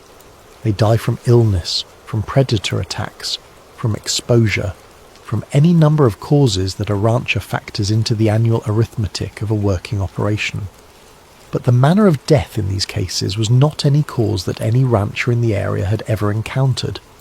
The animals showed no signs of distress prior to death. No running, no defensive injury, no evidence that they had been chased or attacked in any way that left the kinds of physical evidence that a pursuit and kill event invariably produces. They simply appeared, in the morning hours when ranchers made their checks, in the places where the night had left them with specific parts removed. Not torn, not chewed, not broken, removed. With a precision that transformed the carcass from the site of an animal's death into something that resembled the result of a surgical procedure conducted under controlled conditions by someone with both an extensive knowledge of bovine anatomy and access to instruments capable of making incisions that left edges so clean, so perfectly bounded, so entirely free of the ragged tissue trauma that any conventional cutting instrument produces, that the veterinary professionals who examined them were, in some cases, visibly unsettled. An ear, removed from the base of the skull with a single continuous cut that followed the exact boundary of the auricular cartilage. The tongue, extracted from the oral cavity through an opening that had been made in the underside of the jaw, reaching to a depth that would have required either very long instruments or the disassembly of the jaw structure, neither of which had occurred. The jaw was intact, the opening was small and precise, and the tongue was simply gone, removed as cleanly as if it had been placed on a surgical tray. The eyes, in most cases. The genitals, in virtually all cases. In some animals, organs that would have required incisions through the body wall, the stomach, the heart, sections of intestine, had been removed through openings that did not tear the surrounding muscle or disturb the adjacent tissue in any way that was consistent with manual extraction. In cases where laboratory analysis was possible, the cut edges showed evidence of heat treatment, a cauterization effect that sealed the wound even as it was made, as though the instrument that created the opening was simultaneously cutting and closing, operating at a speed or with a technology that prevented the bleeding that any cut to living tissue, or recently living tissue, invariably produces. And then there was the blood, the absence specifically of blood, not reduced blood, not blood that had pooled and drained away, no blood. On the animal, at the site of the wounds, on the ground for a radius that investigators searched carefully and repeatedly. A 2-year-old heifer contains approximately 12 gallons of blood. Every one of those gallons was missing from the scene, missing not in the sense that it had drained into the soil. Ground soaks blood in ways that leave evidence, discoloration, thickening, changes in the surrounding vegetation and insect activity, but missing in the sense that it had been removed, taken, as neatly and completely as the organs. Gabe Valdez was the man who had to figure out what to make of all this. He was a New Mexico state police officer assigned to the Dulce area, a practical man in a practical job in a practical part of the world, where the most common call was a traffic incident or a domestic dispute or a boundary conflict between ranchers, the ordinary inventory of rural law enforcement. When the first mutilation reports came to his desk in the summer of 1975, he treated them as he treated everything, as problems to be worked through methodically, with evidence at the centre and speculation at the margins. He drove out to the ranches. He photographed the carcasses in detail, building a visual record that would eventually run to hundreds of images. He collected tissue samples and sent them to veterinary laboratories at the state university. He documented the perimeter of each site, looking for tracks, for physical evidence of how the animals had been approached, for anything that might indicate the method of death and the method of tissue removal. He interviewed every rancher who made a report, and then he interviewed their neighbours, and then he interviewed the neighbours' neighbours, building the widest possible net of information around the events. What came back from the laboratories confirmed what the ranchers had already known from visual inspection. The cuts were not made by animal teeth or claws or any conventional blade. The precision was extraordinary. The heat treatment at the wound edges was real and measurable. The absence of blood was not an artifact of how the samples had been collected or processed. It was a genuine characteristic of the carcasses. And the insect activity, which forensic entomologists would use in subsequent analyses of similar events across the American West, was anomalous in a specific and meaningful way. Flies and beetles that would ordinarily colonize a fresh carcass within hours were, at these sites, absent or dramatically reduced in number, as though something about the condition of the animals was rendering them unattractive as a substrate for insect activity, which required some property of the tissue that no conventional explanation adequately accounted for. The tracks that Valdez found near several of the carcasses have remained among the most discussed physical evidence in the entire Dulce file. They were not animal tracks. They were not human footprints. They were impressions in the soil that had a regularity of spacing and a consistency of depth and a geometry that Valdez, who had worked enough crime scenes to be able to read physical evidence with practiced eyes, could not reconcile with anything biological. The impressions were approximately circular, roughly 8 to 10 inches in diameter, sunk to a uniform depth of about an inch regardless of the varying softness of the surrounding soil, and spaced with a mechanical consistency, the same distance apart in the same geometric relationship site after site, not the variable pressure-dependent spacing of an animal gait, not the organic irregularity of human footsteps on uneven terrain, something else. Something that moved with a uniformity of applied force and spatial distribution that suggested not legs but landing pads, not walking but touching down and lifting off, repeatedly, with the precision of a mechanism rather than the variability of a biological limb. Then there were the objects. In the case files that Valdez maintained with a thoroughness that exceeded what his posting required of him, he was not under any institutional pressure to pursue these investigations as deeply as he did. The pressure he felt was internal, the pressure of a person who has looked at something he does not understand and cannot let it go. There are references to physical artifacts found near some of the mutilation sites. He described them as mask-like in shape, fabricated from a material he could not identify, and bearing no markings or features that gave any indication of their origin or purpose. These objects disappeared from the evidence record before they could be subjected to the kind of laboratory analysis that might have produced meaningful data. The chain of custody, in at least 2 cases, simply ends.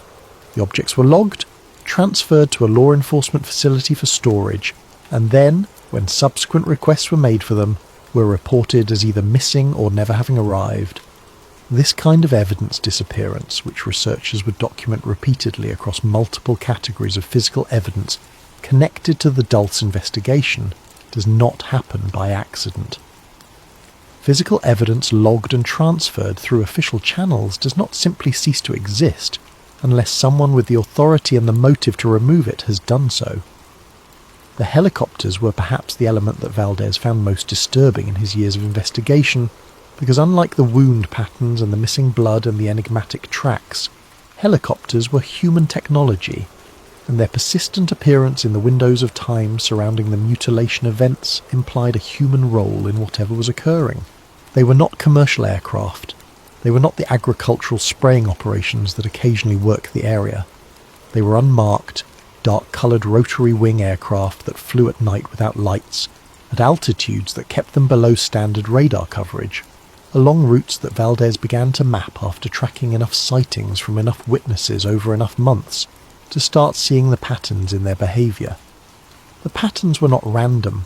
The flight corridors, when plotted on a map of the region, converged on a specific area. the land around and above Archuleta Mesa. Not every flight. Not in a way that was so obvious a casual observer would have noticed it, without the accumulated mapping that Valdez had done, but with a statistical consistency that, when Valdez looked at his maps in the evenings after his official duties were done, made the back of his neck prickle in a way that had nothing to do with the cold. The helicopters came from the mesa, or they went to the mesa, or they orbited the mesa in patterns that suggested observation rather than transit, and they appeared again and again in the nights immediately before or after mornings when ranchers would find that the surgery had been conducted on another of their animals. Valdez reported all of this. He reported it to his superiors at the New Mexico State Police.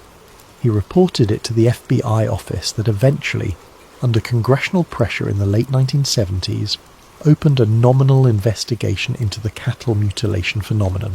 He reported it to researchers and journalists who came to Dulce because the story had begun to seep into the wider cultural conversation through the kinds of channels that official suppression cannot fully close: local newspapers, regional radio, the word-of-mouth networks of rural communities who tell each other what is happening, because they do not have the luxury of institutional authority to tell them it is not important. The FBI's investigation, conducted between 1979 and 1980 under the direction of Special Agent Ken Rommel, produced a report of some length and essentially no substance. The report attributed the mutilations to natural predator activity in carrion scavengers, and to what it characterized as the overwrought imaginations of ranchers unfamiliar with the normal processes of animal decomposition. Gabe Valdez, who by the time the report was released had documented hundreds of incidents and accumulated a body of physical and testimonial evidence that would have been considered significant in any honest investigative context, received this conclusion with the degree of contained fury that those who knew him described as one of the more restrained reactions a man could have to being told, in official language, that everything he had carefully documented had not actually happened. He continued investigating on his own time. He continued until the end of his life. He died in 2010, still asking questions that no official body had ever genuinely tried to answer.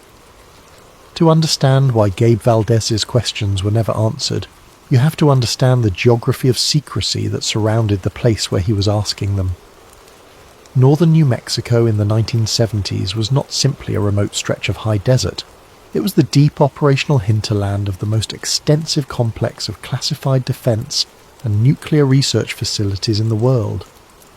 Within a radius of roughly 150 miles from Dulce, you had Los Alamos National Laboratory, which had been the birthplace of the atomic bomb and remained the most significant nuclear weapons research facility in the United States.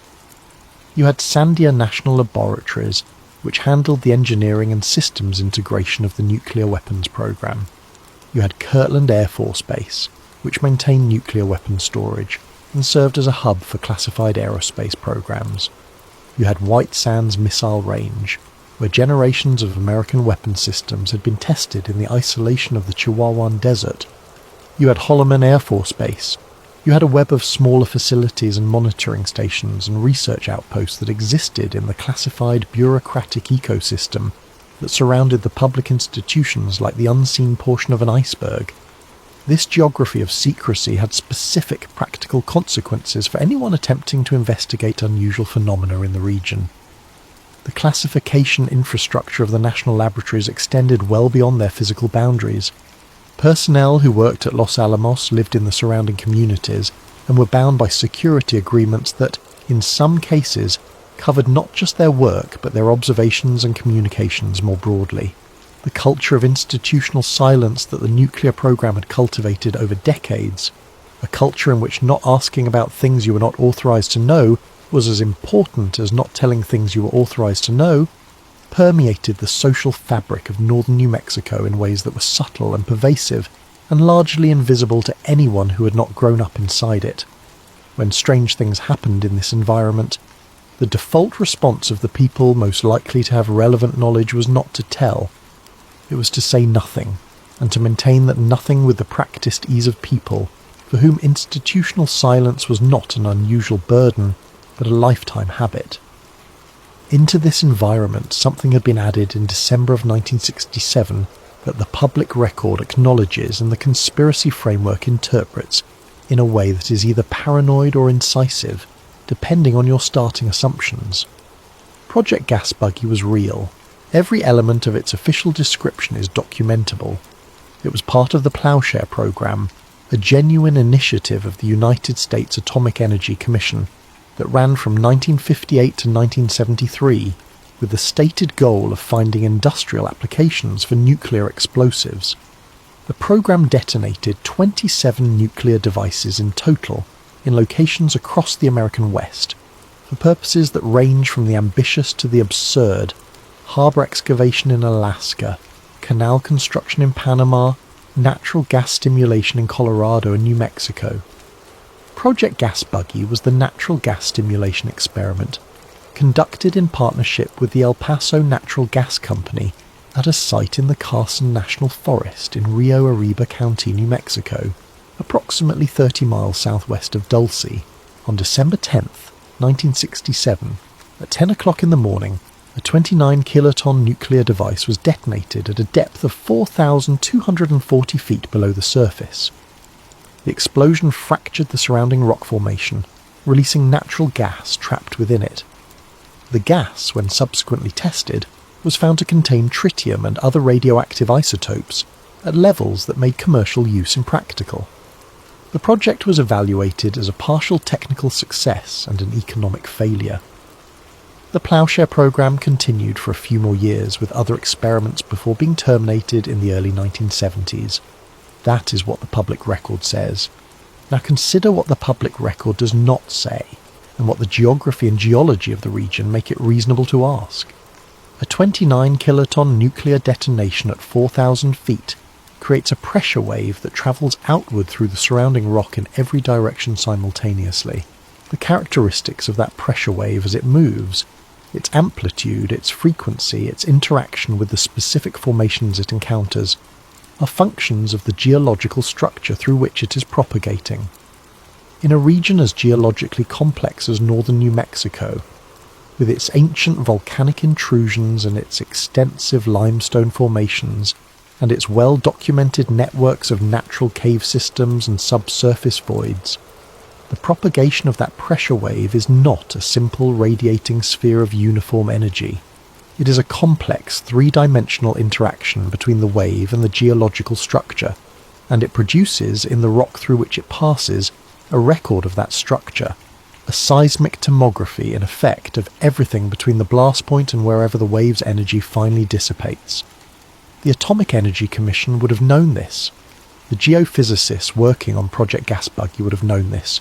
The seismic monitoring equipment deployed around the blast site to study the explosion's effects would have recorded in considerable detail exactly how the pressure wave interacted with the surrounding geology, which means it would have produced, as a byproduct of the natural gas stimulation experiment, an extremely detailed map of the subsurface geological structure of a region that included the area beneath Archuleta Mesa.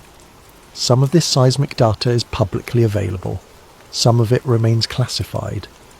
The classification of seismic data from a natural gas stimulation experiment conducted in 1967 has never been explained in terms that connect to any specific national security concern related to natural gas. The explanation most commonly offered, when any explanation is offered at all, is that the data contains information about nuclear device design that could be exploited by foreign powers, a rationale that has been used to justify the classification of an enormous variety of Plowshare Program data, and that may in some cases be genuine, and in others may be the bureaucratic equivalent of a closed door with a sign on it that says nothing to see here. The conspiracy interpretation does not require that Project Gas Buggy was secretly intended to excavate an underground base. That would be a reach beyond what the evidence supports. What it requires is something more modest and more plausible, that the geological survey data generated by Project Gas Buggy gave certain people within the classified defense establishment a detailed and actionable picture of the subsurface terrain beneath Archuleta Mesa, and that this picture informed decisions that were made in the subsequent decade about what could be built beneath that mesa, and how and to what depth, and with what connection to the natural geological features already present. The natural features already present were extensive. The Archuleta Mesa sits atop a geological formation that geologists have long recognized as containing significant natural cave systems. The limestone and sandstone strata of the Colorado Plateau in this region are riddled with solution caves, fracture caves, and collapse features that create natural underground spaces of widely varying sizes. Some of these spaces are known and mapped. Some have been entered by cavers and documented in the speleological record. Some almost certainly remain undetected by any systematic survey, existing in darkness and silence at depths where the weight of the rock above them is the only witness to their presence. Natural cave systems of the right scale, in the right geological context with the right access points, represent a significant engineering advantage to anyone planning an underground installation. You do not need to remove all the rock yourself. You need to identify what the rock has already removed for you over millions of years of geological time, and then connect those spaces, reinforce them where necessary, and build within the framework that nature has already provided. The construction footprint is smaller. The excavated material that needs to be disposed of is less. The acoustic and seismic signature of the construction is reduced, and the resulting facility is more naturally adapted to the underground environment than anything built entirely from scratch, because it sits within a structure that has already proven its stability over timescales that no human construction project can match. If the seismic data from Project Gas Buggy showed what the conspiracy framework suggests it showed, a network of natural subsurface spaces beneath Archuleta Mesa of significant extent and appropriate depth, then the subsequent appearance of industrial drilling equipment near the mesa in the mid-1970s, which multiple residents of the Dulce area reported seeing, and which no public works project explained, begins to look less like an anomaly and more like a logical next step. But before we go underground, we need to go back even further. We need to go back to 1954, because the story of what is allegedly beneath Archuleta Mesa cannot be told without the story of how it allegedly came to be there, and that story begins not in New Mexico, but in California, on a February evening when the President of the United States was somewhere he was not officially supposed to be, doing something he was not officially supposed to be doing. Dwight David Eisenhower was 53 days into his second year as president when he disappeared on the evening of February 20th, 1954. He was vacationing at the Smoke Tree Ranch in Palm Springs, California, taking a brief respite from the machinery of the presidency in the way that commanders-in-chief were still permitted to do before the relentless media scrutiny of later decades made genuine privacy essentially impossible. The White House press corps, stationed nearby as they always were, noticed his absence from the public schedule and began making inquiries. The response from the White House press office was a story about a dental emergency, a cap lost from a tooth, an urgent visit to a local dentist, nothing to be concerned about. A dentist was subsequently produced to confirm that the president had been his patient that evening. The dental story was plausible. It was the kind of story that satisfied the immediate need for an explanation without inviting further inquiry, because dental emergencies are personal and mildly embarrassing, and nobody looks too hard at a story that contains those properties. The reporters accepted it. The story was printed, and for years that is where it sat, in the flat, mundane category of minor presidential trivia. It did not stay there. Beginning in the late 1970s and accelerating through the 1980s, a series of individuals who claimed knowledge of the Eisenhower administration's classified activities began telling a different story about the evening of February 20th, 1954. Not a dental appointment, a meeting.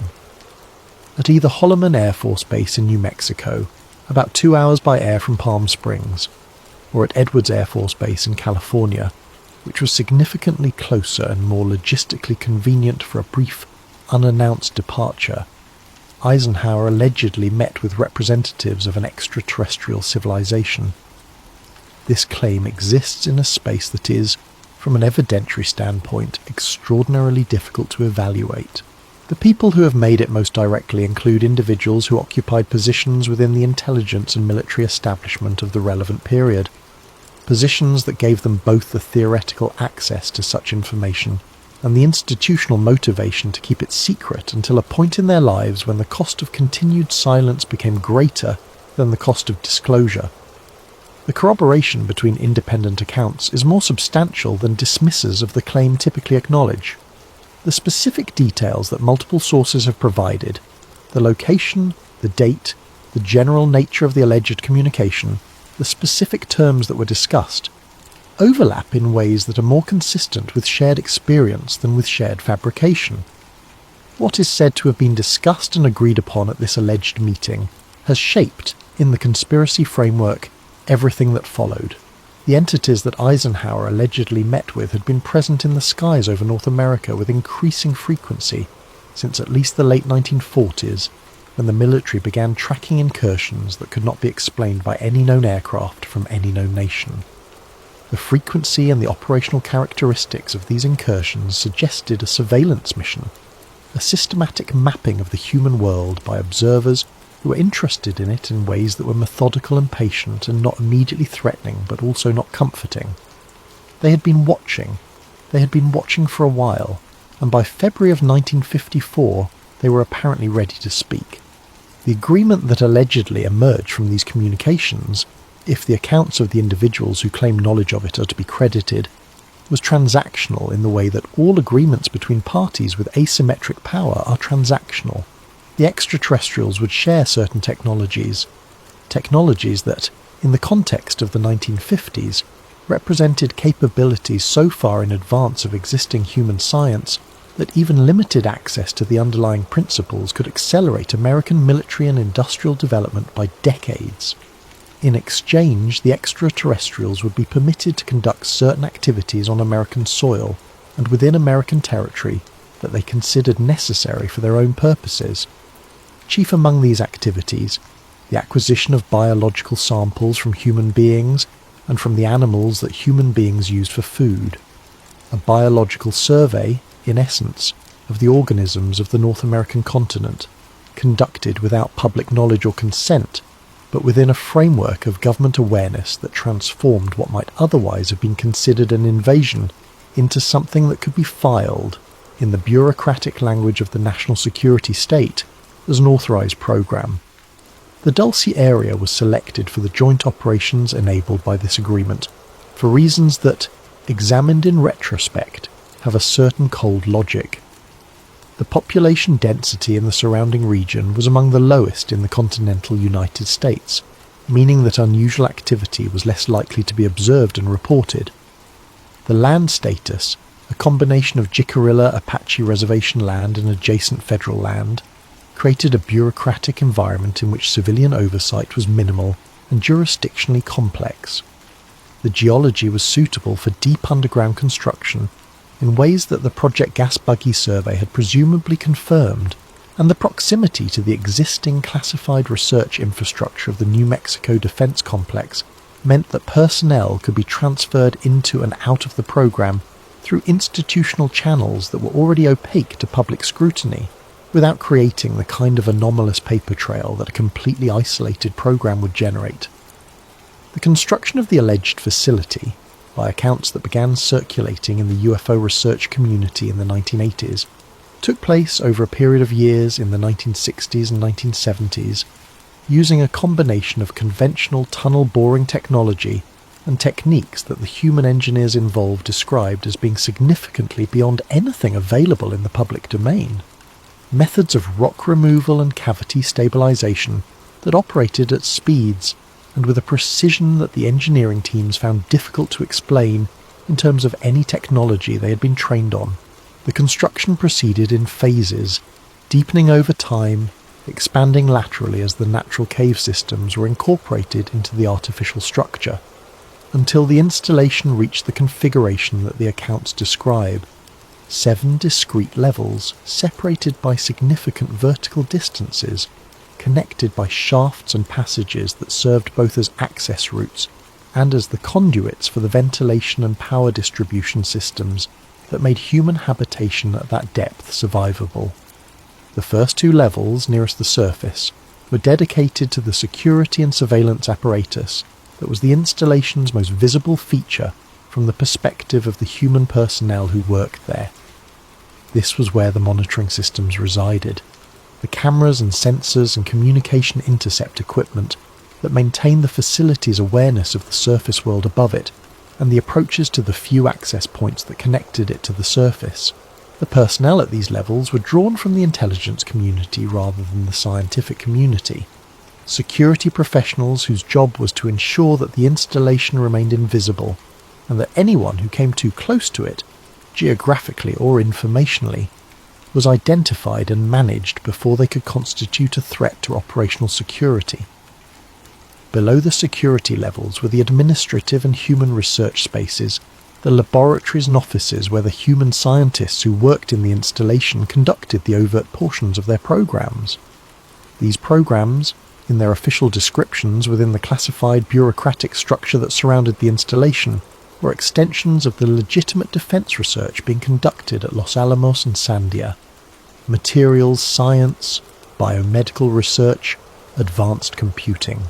The unclassified face of classified things, the description that could be passed to the relatively small number of officials with budget oversight authority, who needed to be satisfied that the program's enormous costs were producing commensurate value. What was actually happening at the middle levels of the installation was something that the official descriptions did not capture, and that the human researchers who worked there have described in the accounts that have filtered out through the decades since, with a combination of scientific excitement and moral vertigo that suggests people who were doing things they found genuinely extraordinary and genuinely troubling in approximately equal measure. Genetic research was the core discipline, but genetic research of a kind that bore only a distant family resemblance to what was being published in the scientific literature of the same period. The tools and techniques available at the installation, by the accounts of those who worked there, were generations ahead of anything in the public domain, and they enabled experiments that the public scientific community would not acquire the capability to contemplate for decades. The hybridization research, the attempt to combine genetic material from human and non-human sources in configurations that produced viable biological results, is the element of the alleged program that generates the most visceral response in anyone who encounters it, and it is also the element most resistant to objective evaluation, because the emotional weight of the claim tends to overwhelm the evidentiary framework within which it is supposed to be assessed. We will try to describe it as clearly as possible, and as close to the language of those who claim to have witnessed it as we can manage. The program, by these accounts, was not attempting to create monsters, it was attempting to understand life, the deep biological logic that underlies the enormous variety of living forms on this planet and presumably on others. The extraterrestrial participants in the joint program had a biological understanding that exceeded human science not just in its technical specifics, but in its fundamental framework. They understood genetics not as a code to be read, but as a language to be spoken, not as a fixed architecture to be mapped, but as a dynamic system to be engaged. And the experimental program at the middle levels of the installation was, in their view, a basic science project, an exploration of what was possible when the constraints that separate species in nature, the reproductive isolation that keeps genetic lineages separate over evolutionary time, were systematically removed. What was produced in the course of this exploration is described with a reluctance and a careful vagueness in the accounts of those who claim to have seen it, a quality of language that suggests people protecting themselves from the full weight of what they remember. Biological entities is the most common formulation. Not animals, not humans. Entities that occupied a category that human biology had not previously needed a word for, because nothing like them had existed in the natural world, and the things that human mythology had imagined in that conceptual space.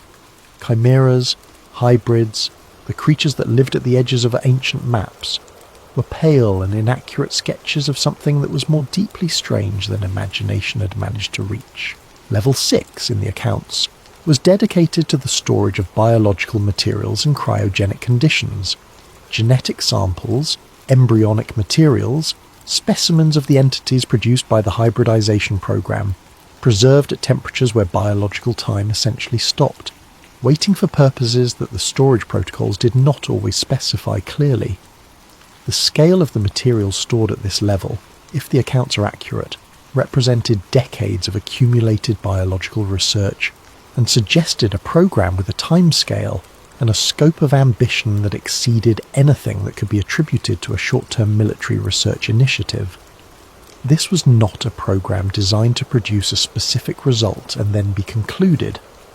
This was a program designed to continue indefinitely, to build a body of knowledge and biological material that had a value extending far beyond the immediate operational context of any particular treaty or political administration. And then there is Level 7. The people who claim to have been to Level 7, or who claim to have received reliable accounts from those who were, describe it with a consistency that is the most disturbing thing about the entire Dulce narrative. Not consistency in the specific details. Details vary in the way that details always vary when multiple people describe the same thing from different positions and at different times, but consistency in the emotional register of the description.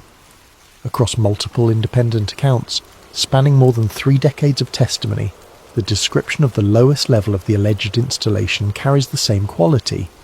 A flat, careful, deliberately controlled language, the language of people who are managing a genuine fear that has not diminished with time.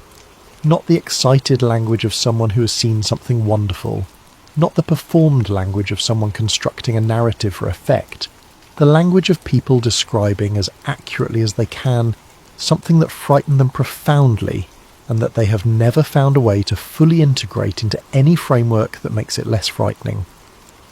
The entities at Level 7, by these accounts, were not the same as the extraterrestrial participants in the joint research program at the upper levels.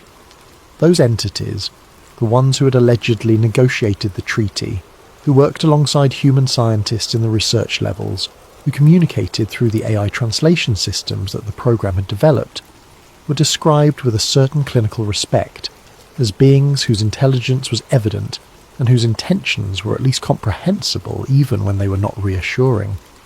The beings at Level 7 were different. They were the products of the program rather than its architects, and the decades of biological experimentation that had produced them had created something that existed at the far edge of what the category of life could accommodate.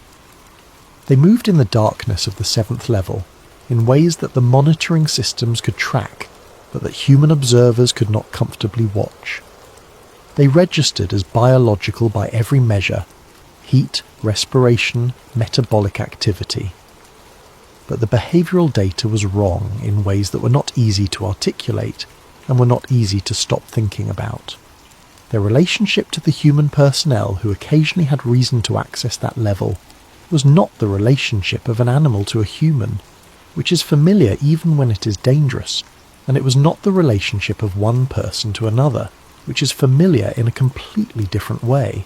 It was something that did not have a name, and that the people who experienced it described afterward with the particular disorientation of someone who has encountered a category of experience that their conceptual framework was not built to process. We cannot take you there.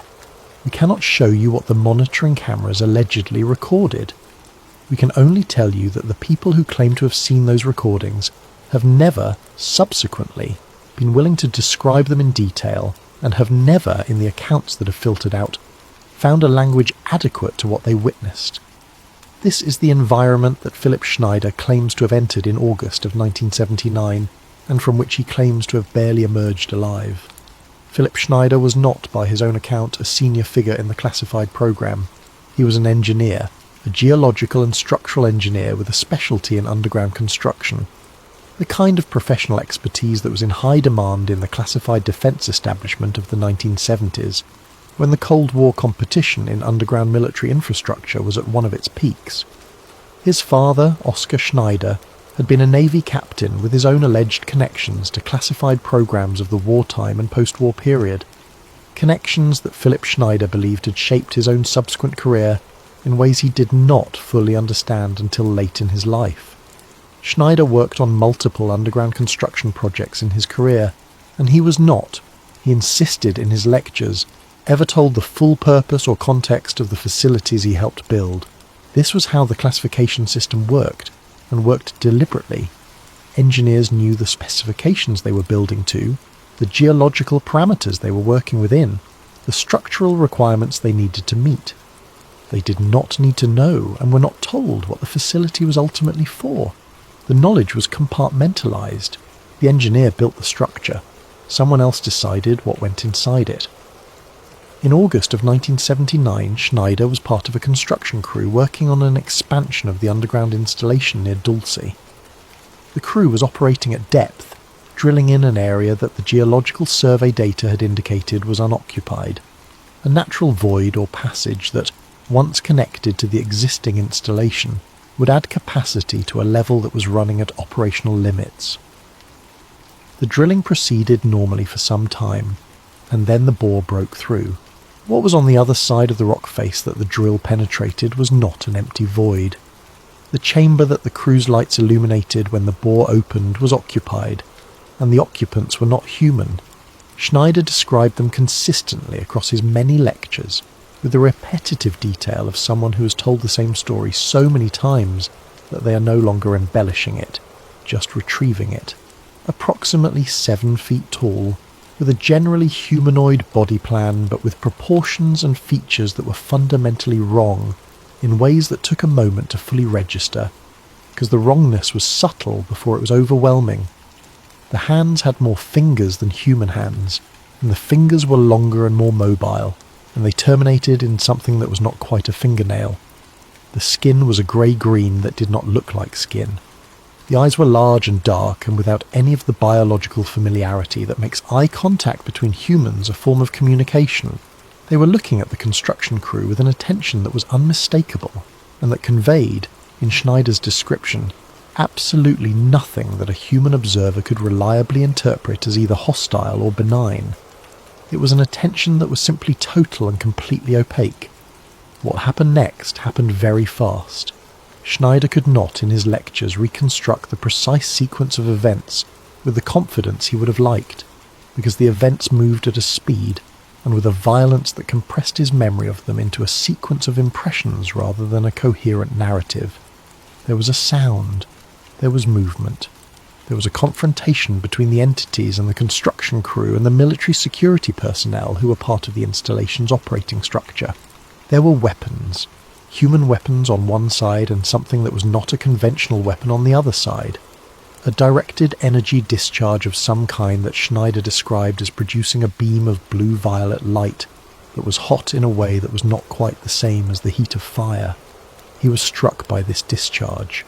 He showed the audience the evidence, the hand with the missing fingers, the scars on his chest. He did not describe his injuries with any pleasure. He described them with the matter-of-fact directness of a man cataloguing damage that he had accepted and moved on from as well as he was able. By his account, 66 American military and construction personnel died in the incident. By his account, he was one of 3 survivors. By his account, the incident was classified at a level that made most top-secret clearances look like visitor badges under the administrative cover of the Department of Energy, which had jurisdiction over nuclear facilities and underground programs in ways that kept them insulated from the more conventional oversight mechanisms of the Department of Defense. By his account, the classification was not merely a matter of marking documents with the right stamps. It was a matter of the surviving witnesses receiving the kind of counselling, a word he used with deliberate irony, that ensured their ongoing silence, and of the families of those who died receiving the kind of explanation that was not an explanation but was accompanied by benefits, and a plausibility that made further questioning feel both pointless and dangerous. There is no official documentation of the 1979 Dulce War, no casualty records, no after-action reports, no Department of Energy communications that acknowledge the event. The absence of documentation is the wall that every serious researcher who has examined this story eventually arrives at, and what you make of that wall depends entirely on what you already believe about the capacity of the American national security apparatus to classify and suppress events that it does not wish the public to know about. That capacity is not hypothetical, it is historical fact. The United States government has classified and suppressed events of significant scale and consequence throughout the history of the national security state. Events that remain genuinely unknown to the public for decades before they eventually surface through declassification, through whistleblowers, through the slow erosion of institutional silence that time always produces. The MK program, the human radiation experiments of the Atomic Energy Commission, the COINTELPRO operations against American civil rights organizations, the Gulf of Tonkin incident. These are not conspiracy theories, they are documented history. The classification and suppression of each of them was, at the time, considered internally justified by the agencies that conducted and concealed them. The people within those agencies who knew about them and said nothing were not, in most cases, monsters. They were professionals who had been trained in a culture of institutional silence and who applied that training to events that, had they been known publicly, would have generated consequences that the institutions wished to avoid. If the Dulce War occurred, if 66 people died in a tunnel beneath a mesa in northern New Mexico in August of 1979 during confrontation with non-human entities in a classified facility that no official document acknowledges exists, then its suppression would have required a classification effort that was aggressive, but not categorically different from suppression efforts that are known to have occurred in other contexts. More extreme in its subject matter, yes, but not more extreme in its institutional mechanisms. Philip Schneider began speaking publicly about his experiences in May of 1995. He gave approximately 30 lectures in the following 8 months, in locations across the Pacific Northwest and the broader American West, to audiences that range from small gatherings of dedicated UFO researchers to larger public presentations that drew people who had no particular prior interest in the subject, and who left, by the accounts of those who attended, with a significantly different relationship to the question of what their government might be doing without their knowledge.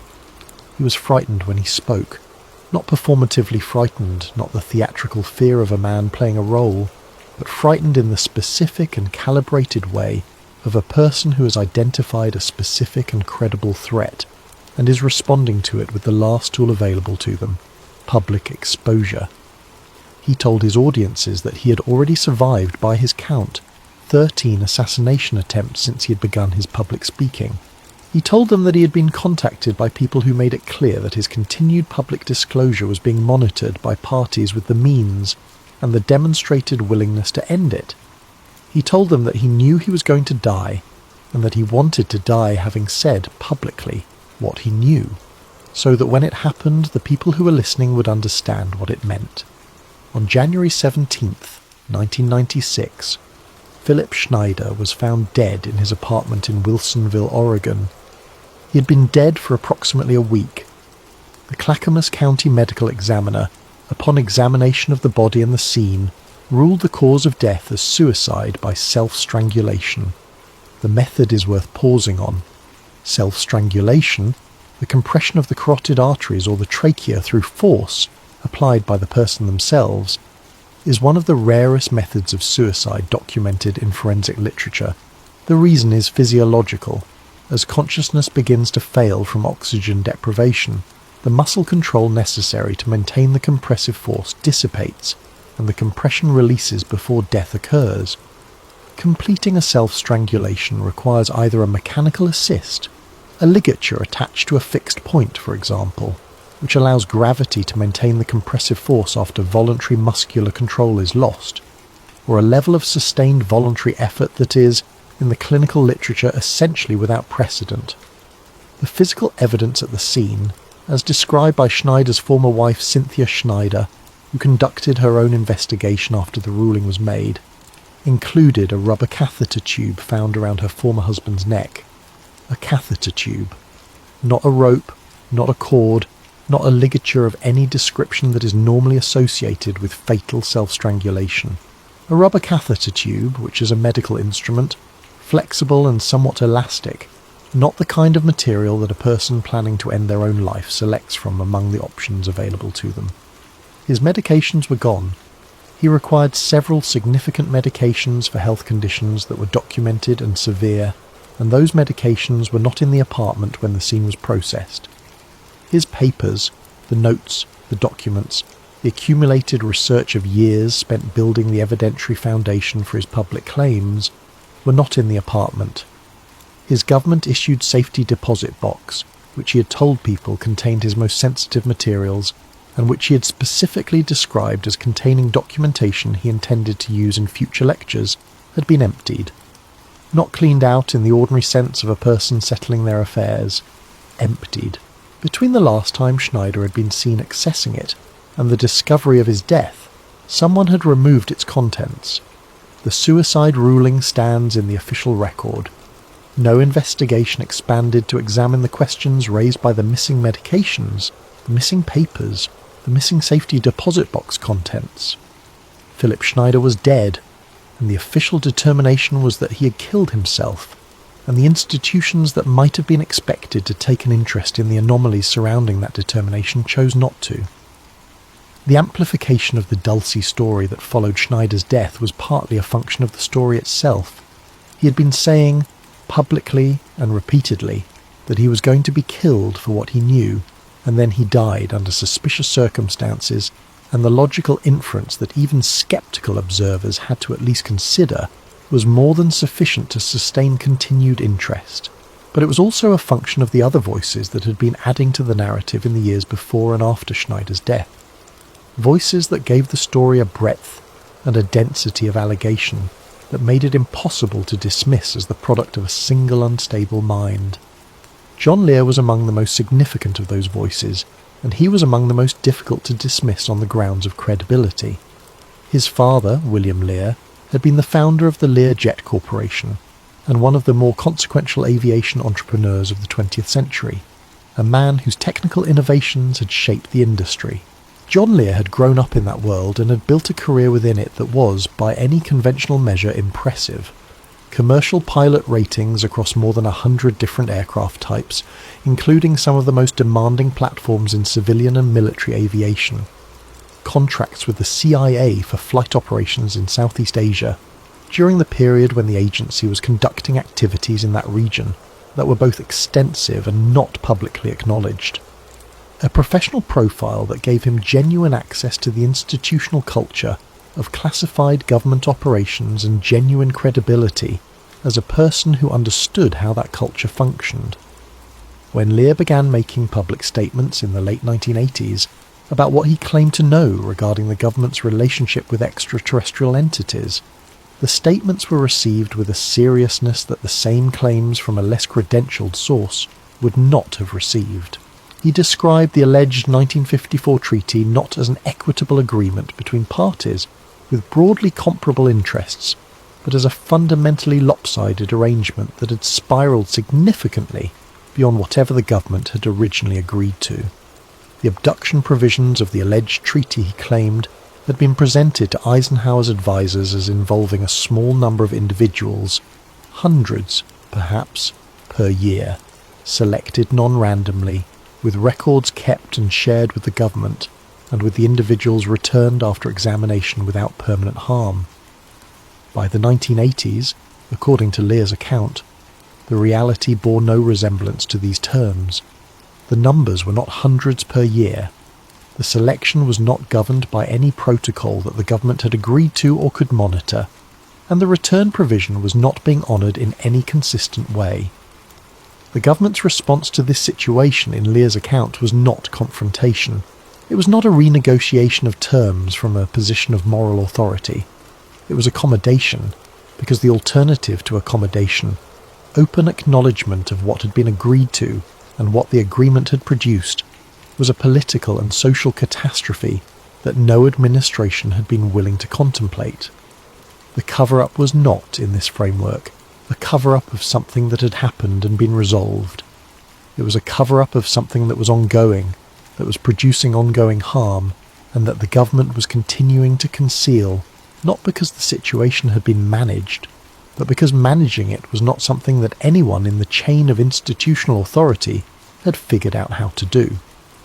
Lear's account introduced another element that would become a persistent thread in subsequent Dulce research: the suggestion that the underground installation near Dulce was not an isolated facility, but a node in a network of deep underground military bases, DUMBs in the acronym that researchers adopted, that extended across the continental United States in a system of tunnels and installations that constituted, if the accounts were accurate, the largest construction program in American history, conducted entirely in secret, without any public appropriation or oversight, funded through mechanisms that the conspiracy research community identified as including classified budget lines, drug trafficking proceeds, and the financial structures of intelligence community front organizations.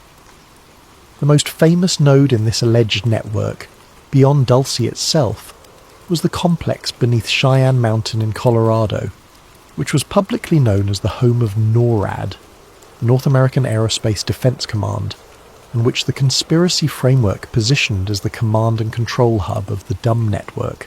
But the network allegedly extended far beyond Cheyenne Mountain and Dulce, to installations beneath the Nevada test site, beneath Fort Huachuca in Arizona, beneath Dulles Airport in Virginia, beneath the Denver International Airport, an institution that has generated its own extensive mythology in connection with underground facilities and whose official construction history contains anomalies that researchers have found worth examining. The tunnel connections between these alleged installations are described in the more detailed accounts as being the product of tunnel boring technology significantly in advance of anything available in the public domain, machines capable of boring tunnels of substantial diameter through solid rock, at speeds that would have required years of conventional construction to accomplish in weeks, using methods that either melted the surrounding rock into a glassy lining as they advanced, a process called nuclear subterranean tunneling, which was actually researched under that name at the Los Alamos National Laboratory in the 1973 through 1975 period, producing patents that are publicly accessible, or employed the directed application of energy to fracture and remove rock in ways that conventional TBM technology could not match. The public record of nuclear subterranean research at Los Alamos is real. The patents are real. The technical papers describing the underlying principles are publicly available. What is not public, what remains classified or simply absent from the public record, is any evidence that the technology was deployed operationally at scale to build the tunnel network that the conspiracy framework describes. The gap between a research program that produced patents and a deployed operational system that built thousands of miles of high-speed underground transport tunnels is significant, and the evidence for what happened in that gap is, by the nature of the classification that allegedly surrounds it, essentially unavailable to independent researchers. The satellite and electromagnetic research of the 2000s and 2010s added new data layers to the Dulce story without resolving its fundamental questions.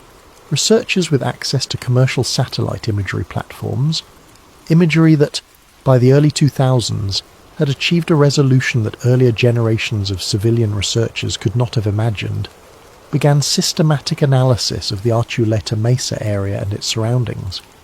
The thermal imaging analysis produced heat signature maps of the mesa's surface that showed patterns the researchers found inconsistent with the known geothermal and biological activity of the region. Specific areas of the mesa showed elevated surface temperatures that were consistent in their spatial distribution and their temporal persistence, with heat being conducted upward from underground sources.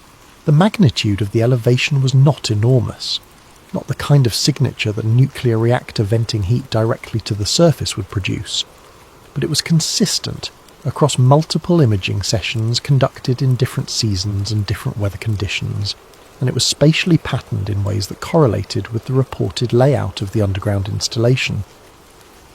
The electromagnetic anomaly research was conducted by a range of individuals with varying levels of technical expertise, from credentialed electrical engineers conducting systematic surveys to amateur radio operators tracking frequency anomalies in their home reception. The most technically rigorous of these investigations documented a recurring anomaly in the electromagnetic environment of the Dulce area, low-frequency signals with characteristics that did not match any known natural source and that did not correspond to any publicly allocated frequency use in the relevant spectrum.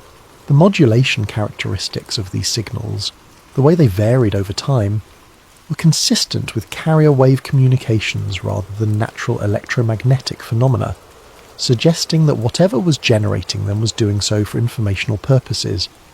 The signals could not be decoded by any method available to the researchers who detected them, but they could be tracked, and over time, the tracking produced the temporal correlation that several researchers documented with increasing confidence. The strongest signal events were clustered in temporal proximity to the periods of most intense regional cattle mutilation activity. The correlation does not prove causation. We want to be precise about that. But the correlation is real, and it is documented, and it is the kind of correlation that, in any other investigative context, would be considered a significant lead worthy of serious follow-up investigation. The serious follow-up investigation has not occurred, for the same reason that the serious investigation of Gabe Valdez's evidence did not occur. The institutional interest in examining the question does not exist, and without institutional interest the resources and access necessary for rigorous investigation are unavailable. Missing persons research in connection with the Dulce area has been conducted by a number of researchers over the decades, and it is among the most ethically fraught components of the entire investigation because it involves real people who really disappeared and whose families are real and whose suffering is real regardless of what ultimately explains the disappearances. We will treat this dimension of the story with the care it requires, the pattern that researchers have documented, and it is a documented pattern in the sense that the underlying data points are real, even if the pattern they allegedly form is subject to interpretive dispute, involves the geographic clustering of missing persons reports, cattle mutilation incidents, and UFO sighting reports in the region surrounding Dulce. The cluster analysis that several researchers have conducted shows a spatial concentration of all three phenomena in a radius centred on the Archuleta Mesa area that exceeds what random distribution of the underlying events would be expected to produce. The concentration is most pronounced for the periods of highest cattle mutilation activity, the mid-1970s through early 1980s, but it persists at a lower intensity in subsequent decades. The researchers who have examined this pattern are careful, in the more responsible accounts, not to assert that all or most of the missing persons cases are connected to the alleged underground installation. People disappear in rural areas for many reasons, and the statistical challenge of separating a genuine signal from a noisy dataset without controlled methodology is significant. What they assert is more modest, that the pattern is real, that it warrants investigation, and that the investigation has not occurred. That the families of people who disappeared in the Dulce area during the periods of highest anomalous activity have not, in most cases, received explanations that satisfy them, and that the institutional agencies responsible for investigating disappearances have not, in those cases, conducted investigations of the depth and diligence that the families had reason to expect. The connection between the alleged biological research program at the Dulce installation and the legitimate genetic research programs at Los Alamos and Sandia is one of the more structurally interesting threads in the conspiracy framework, because it operates not through the kind of direct causal claim that can be straightforwardly evaluated, but through an architectural argument about institutional proximity and personnel overlap. Los Alamos National Laboratory's publicly acknowledged research portfolio in the 1970s and 1980s included, alongside its primary mission in nuclear weapons, a growing program in what the institution called biological research, molecular biology, genetics, biomedical applications of radiation technology. This was not hidden, it was published, but the specific nature of some of this research and the specific techniques employed remained classified in ways that the institution justified on national security grounds without specifying the nature of the security concern. The conspiracy argument does not suggest that Los Alamos scientists were conducting hybrid experiments in their public laboratory. It suggests something more architecturally subtle, that the personnel pipelines between Los Alamos and the alleged Dulce installation ran in both directions, that researchers who had demonstrated specific expertise in genetic techniques within the public program were identified as candidates for classified work, that used those techniques in ways that the public program was not permitted to pursue, and that the institutional culture of Los Alamos, with its decades of practice at keeping secrets at the highest classification levels, provided the human infrastructure for a program that went far beyond anything the institution could publicly acknowledge. The timeline is suggestive in ways that researchers have found difficult to ignore.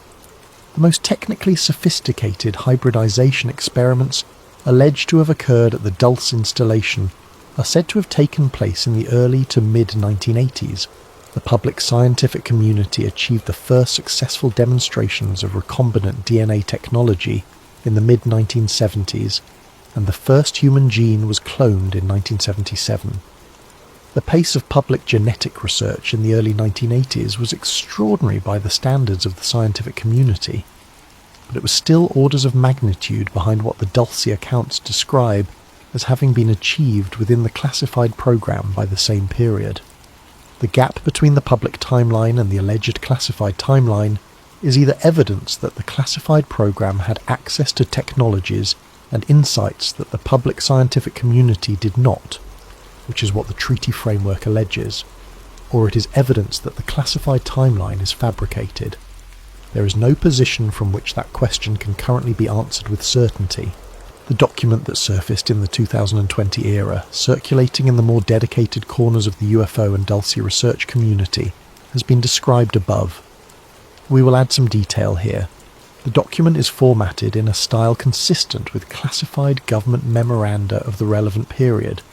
A specific header structure, a classification marking system, a distribution list that uses alphanumeric designations rather than agency names. The language is the language of bureaucratic understatement, the flat, affectless prose in which classified government communications discuss the most extraordinary subjects as though they were procurement decisions or administrative updates. The document refers to a subsurface facility in northern New Mexico in terms that treat its existence as an established fact, requiring no explanation or justification, only administrative attention.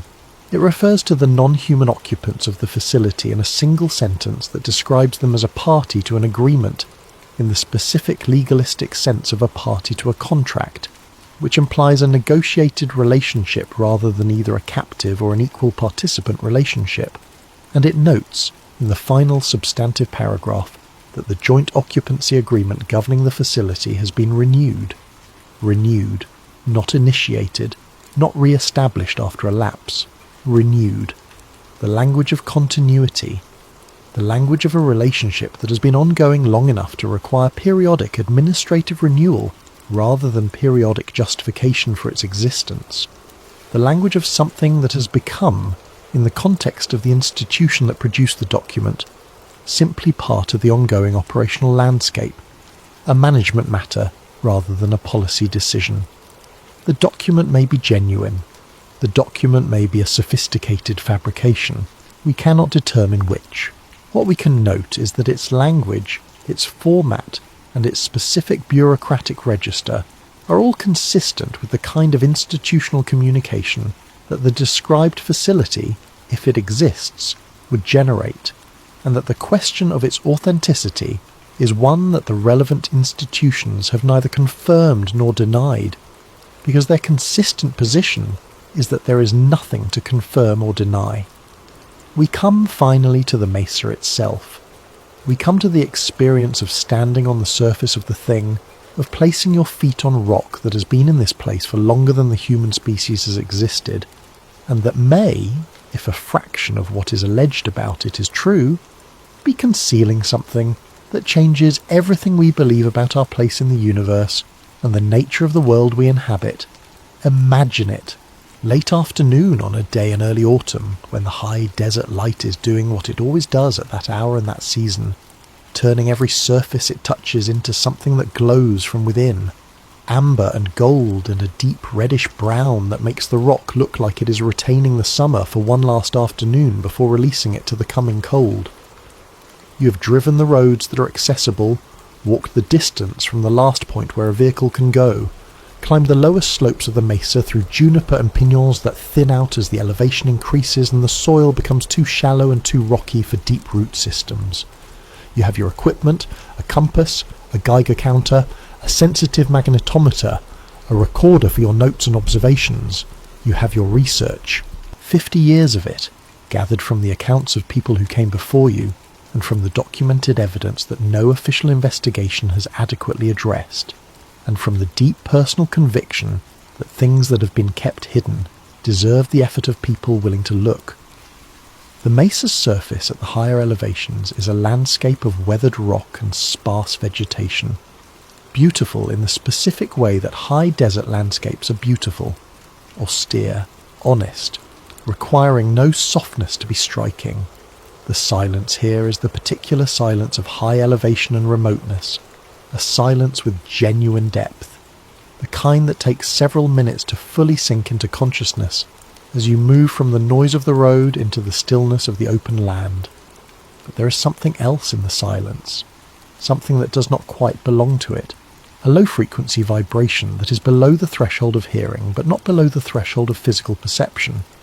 A quality in the rock beneath your boots that suggests, not loudly, not with any certainty that would satisfy a skeptic, that the rock is not simply sitting there in the passive stability of geological matter, but is transmitting something, conducting something from below.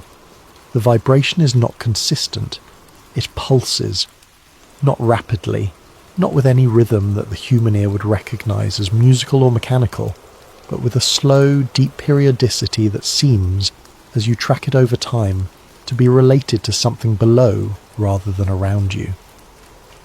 The compass needle does not point north.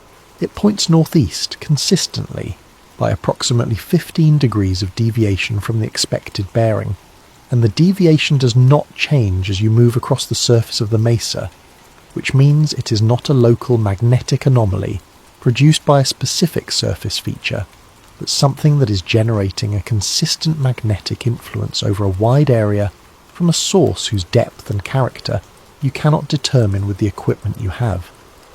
The magnetometer confirms the anomaly and adds detail. The field is not static. It oscillates at a frequency that the instrument can measure, but that you cannot source to any natural magnetic phenomenon you're aware of that would produce this specific combination of magnitude, consistency, and oscillatory frequency at this location. The Geiger counter ticks at a rate that is elevated above the background level expected at this elevation and in this geological context. Not dramatically elevated, not the kind of reading that would indicate acute exposure to a radiation source, but elevated in a way that is consistent with radioactive material at depth. The kind of reading that the rock above a nuclear-powered underground installation might produce as a function of the slow upward diffusion of radiogenic gases through the overlying geology. The sky above the mesa in the late afternoon and early evening of a clear autumn day is extraordinary. The altitude and the remoteness from artificial light sources combine to produce a clarity and a depth of field that renders the visible stars as they begin to emerge as genuine objects at genuine distances rather than the flat printed quality they have when seen through the atmospheric haze and light pollution of populated areas. You can see the structure of the galaxy. You can see with the naked eye objects that human beings did not know existed before the invention of the telescope. The sky is not a backdrop. It is a volume of space that extends in every direction and contains things that are real and specific and present. And the awareness of this, the awareness that you are standing on a planet in a galaxy, in a universe that is incomprehensibly large and that has been producing the conditions for life and intelligence for billions of years, is something that the specific context of this place renders immediate and impossible to push back into the comfortable abstraction where most of us keep it most of the time. And then, In the darkness above the northern ridge of the mesa, there is a light. Not a star. Stars are fixed and constant and do not pulse with the slow, deliberate periodicity that this light displays. Not an aircraft. Aircraft carry navigation lights that flash in regulated patterns and move across the sky in trajectories that reflect the physics of flight. This light is stationary. This light pulses once every several seconds, with a regularity that suggests intention rather than natural phenomenon, and it is positioned above the ridge at an angle and an altitude that would place its source, if it were on the ground rather than in the air, at a specific point on the mesa's upper surface that correlates, according to the research you have done, with one of the areas where thermal imaging has shown elevated temperature signatures. The light disappears. The silence returns, or rather what was always the silence returns, because the silence never actually left.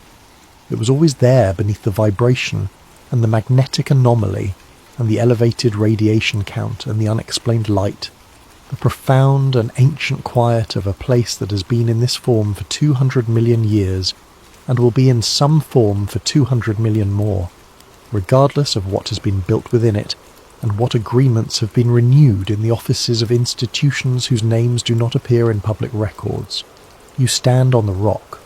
The ground hums beneath your feet with the patient persistence of something that has been humming for decades, something that does not need you to acknowledge it because it was never conducting its operations for your benefit.